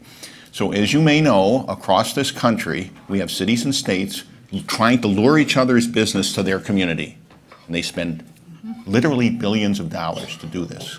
From a national perspective, the rate of return on those investments is zero. These are companies that would exist somewhere in the community. You know, no pun intended, but the sports guys are the best at playing this game. And you'll see this incredible new stadium for the Vikings, which was $500 million in public funding. Now, I can tell you the sports people know business, and they would be locating these stadiums somewhere in this country. So this is public money that's being used, and it's a zero public return. And it just so happens, 3 years ago, New York Times reporter by the name of Louis Story had the data that I didn't have, which was how much cities and states are spending in their economic development budget for luring each other's businesses, stadiums, corporate headquarters, et cetera. And she found that, again, and it was a conservative estimate, she found $80 billion were being spent by cities and states to lure each other's businesses. So I said at this conference, I said, I know where to get $80 billion, but Congress and the federal government would have to act, because it would take an act of Congress consistent with the Commerce Clause, which says cities and states aren't supposed to be doing this, aren't supposed to be interfering with interstate commerce. So we actually have $80 billion on the table there for economic development. I can get you a much better return than zero, but it's going to take some leadership. And but it says something about the priorities and the political power in this state. And I can tell you, I've been all over the country on that issue, and when it came to stadiums, I've lost every time. Just before we take the next question, just for the live stream audience and for those here, Linda's brought some great resources. They're in your packet. They're also on our conference webpage. Go ahead. Good morning. My name is David Martinez, and I represent Hiawatha Academies, a local K-12 network of schools that's been closing the opportunity gap for 10 years here in Minneapolis. And my question is regarding the fade-out topic that was brought up. So there's a lot of investment in the early education piece. How are we ensuring that that investment doesn't fade out, as you said, by third grade?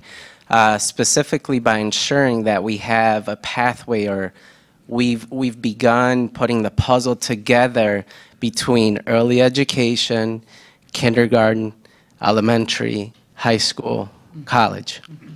We've gotten pretty good at the K-12 thing. And what we're doing now in our next 10 years is beginning to create partnerships with Think Small, Way to Grow, Parents and Community Action, to ensure that that investment that's been made in early education, those families have a place to go in kindergarten and through 12th grade to ensure that that investment continues to build on itself. What we're seeing today is there's some hesitancy or resistance, or maybe just the system isn't ready yet to create those partnerships or go in with others. What advice would you have to someone like Hiawatha Academies or other institutions that are part of this network that want to ensure a pathway that's high quality throughout? I look forward to hearing Art and Linda comment on this, but just to note, the last conference we had on early childhood development in this room was about a year ago with the Human Capital Research Collaborative at the University of Minnesota. It was on this question, sustaining early gains. We have some resources on our website from that conference. Art and Linda. I can go first on this one. I actually just recently, when we released the Head Start Performance Standard, did an interview with NPR on this issue, and I'm getting to the point where I'm not holding back. So whoever's out there watching, if it's my boss, I say I could be fired. Well, I'm going to be, so it doesn't matter. What we really need to take on here, the fade-out issue, our data shows, especially in Head Start, is that we get children to school on a par with their peers.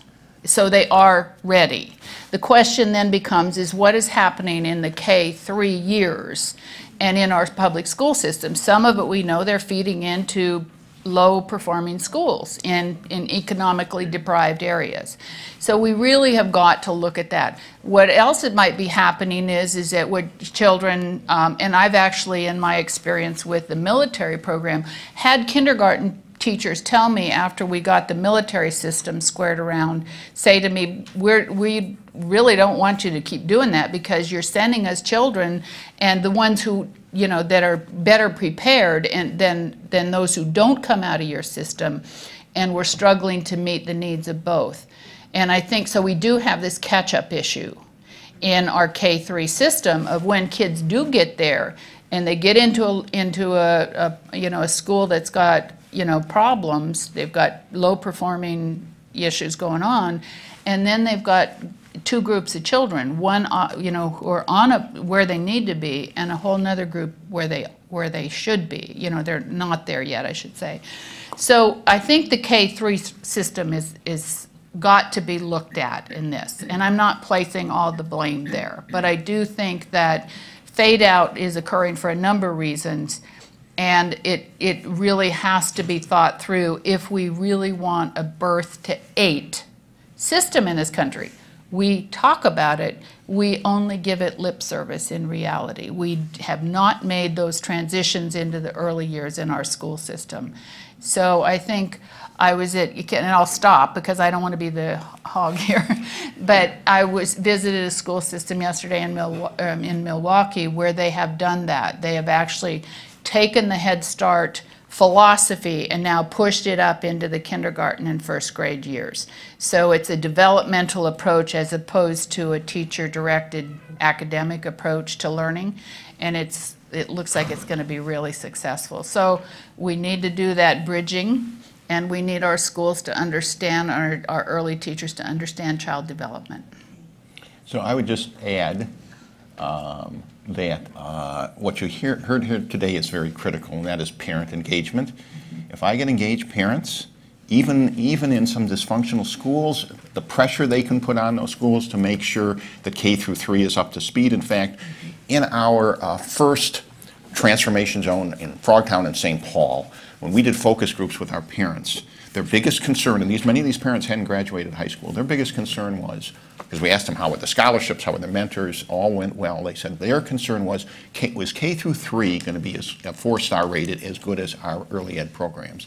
Well, I declared victory there, because if we have parents asking that kind of questions to put pressure on guys like you to make sure K through 3 is quality, that's going to go part of the way. The other thing that very important, and I was a teacher many years ago in inner city Detroit. When half the kids came into that class, barely knew their names, I failed, okay? When all the kids came, I was a great teacher. So one of the things we want to do is we want to flood these communities with our early learning scholarships. So all these kids coming into your program have engaged parents. If you just do a fraction of the kids, the teacher's still under a heck of a lot of pressure because they got so many kids that are so far behind.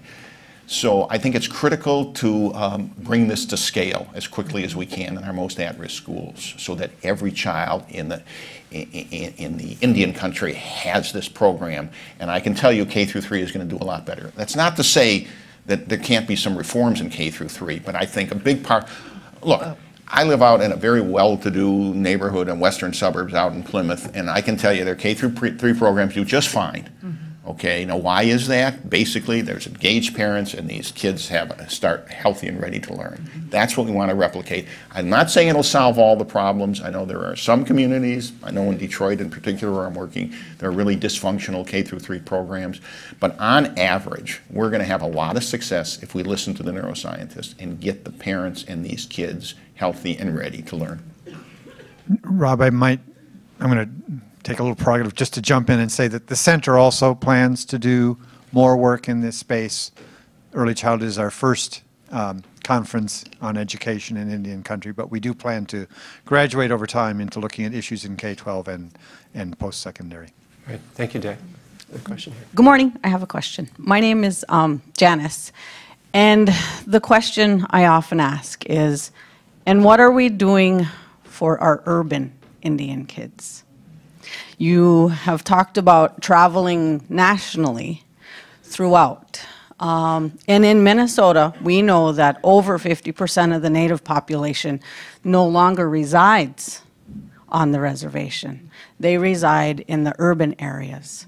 And being an urban Indian child care program, I can tell you that it is a struggle. So my question is, again, what are you doing and how are you helping to ensure that our urban Indian kids are getting the access that they so much need? Can I jump in? Sure. Let me jump in on this Okay. one. So I'm going to turn it back to you. Because the state and our political system now recognizes, they do recognize how important early, it's taken years, but they do recognize it now.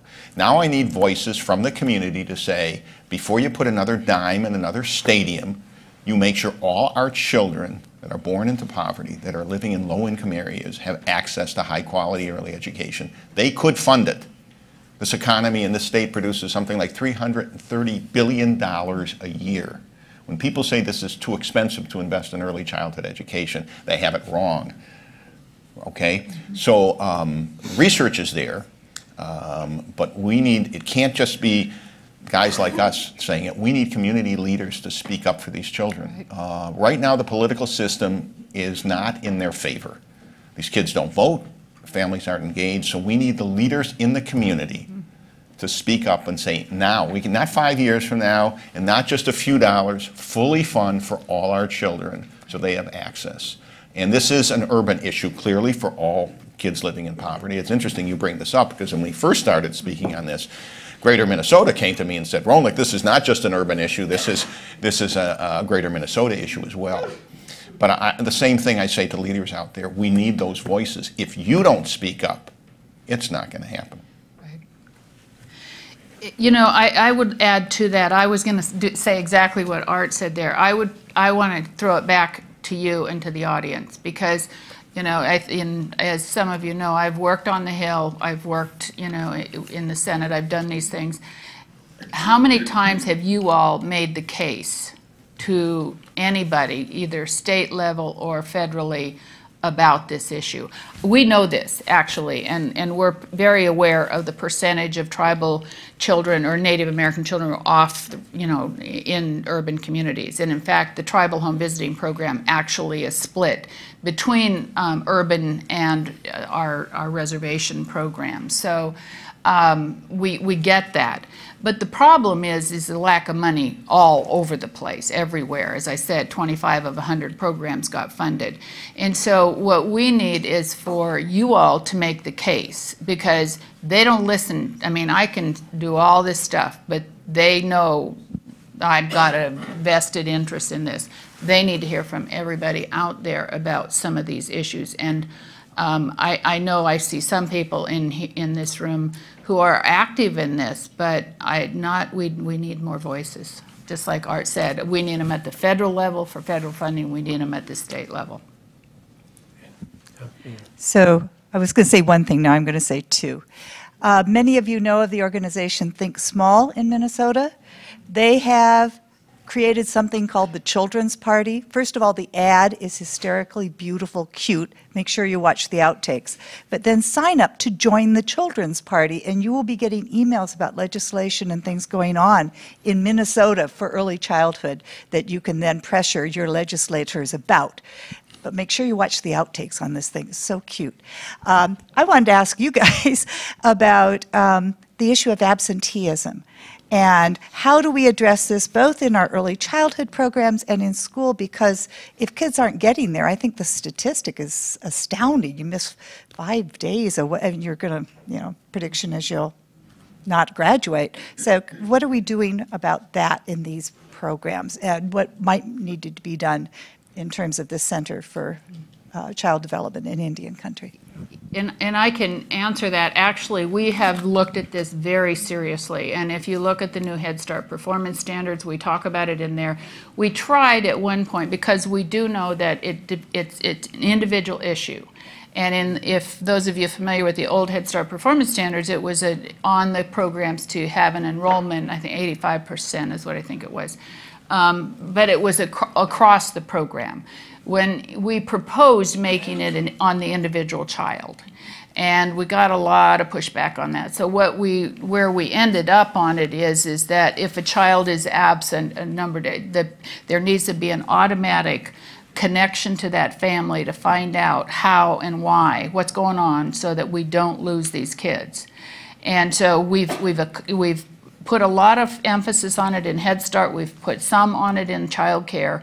Again, in this alignment issue of calling attention to the issues around absenteeism and what the stage is set if these children develop, you know, habits of, you know, of low attendance early on. What they miss in terms of what they need academically and otherwise is important, but it's also setting lifelong habits. So we've tried to address it in both of them, and when you get a chance, or I can show you actually where it is. But it's an important issue. So I'm going to go back to your serve and volley. Serve and return. Serve and volley. I serve and volley. I serve and volley. So I'll go back to serve and return.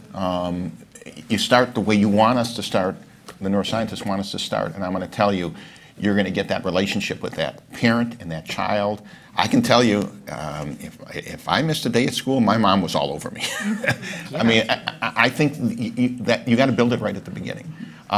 Once the bad pattern exists, it's very hard to break into that. I'm not saying it can't be done, but I'm going to go back to your work. The earlier, the better, and that serve and return is critical. And serve and volley also works.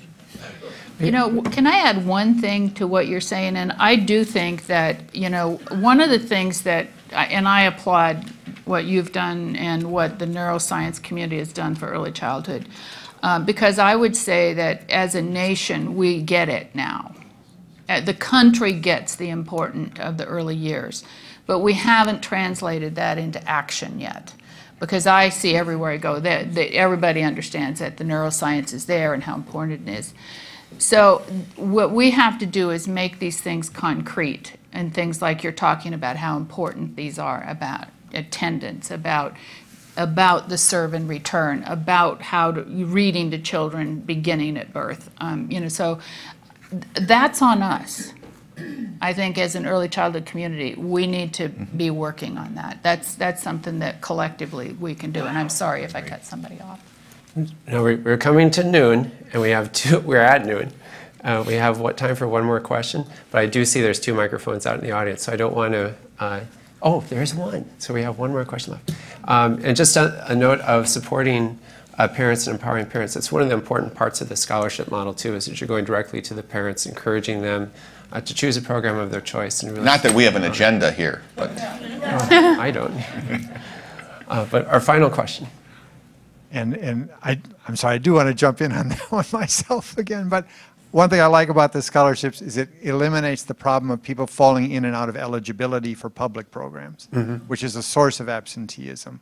That's been documented. Thank you. And the scholarships give you a full year of guaranteed eligibility. So whatever issues there may be on the other, on the family side of showing up and all that, you remove a hurdle by having a full year of eligibility for the scholarship through that program. Thank you. Can I add one of the things that we've done in the new child care regulation? If you probably haven't had a chance to read all 604 pages of it. Right. It's good bedtime reading for everyone here.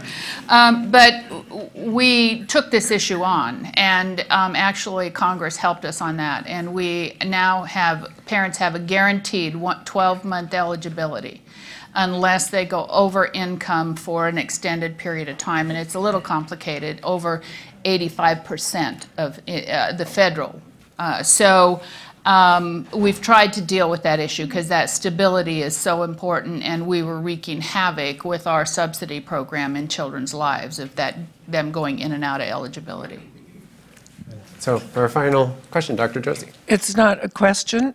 Well, a final comment then. A comment, though, that this issue of attendance can be related again back to historical trauma, because many parents who experienced a negative experience in school, where they were forced to learn and they didn't feel good being in school, and that kind of can go across generations, but also where parents don't feel welcome in schools, they don't see people who look like them, there's no cultural relevance, and I'm going beyond early childhood education into high school, but I think it persists then from early childhood education to elementary to high school, because I know in Rapid City we had approximately a 50% dropout rate for high school students, and I think all of these things are relevant. So I'm just saying that, if it's addressed early on, and that it's a bigger issue than early childhood education. But also, I would like to say it's interesting that you used, Art, the example of the sports complex, or stadium, because I think, and we've all noted in this country, that there's something wrong with the picture where sports or athletes are making such, a phenomenal amount of income compared to teachers and educators. However, I would say that they are people that we could inform and have them kind of raise the issue. And what made me think about that was I saw LeBron James in Detroit, really involved in the community and something along those lines. We're working on it. Yeah. Well, thank you so much. Let's give a round of applause to Linda Smith, our Rolnick.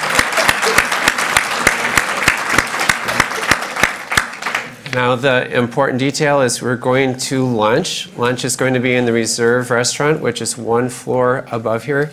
And I'm going to ask I'm staying. Jacob to help us lead the way up there. And we have a couple other Fed staff. Here's Jackie as well. We'll help you find your way to upstairs, and we'll have lunch and a chance to hear from Anton Truer. Thank you.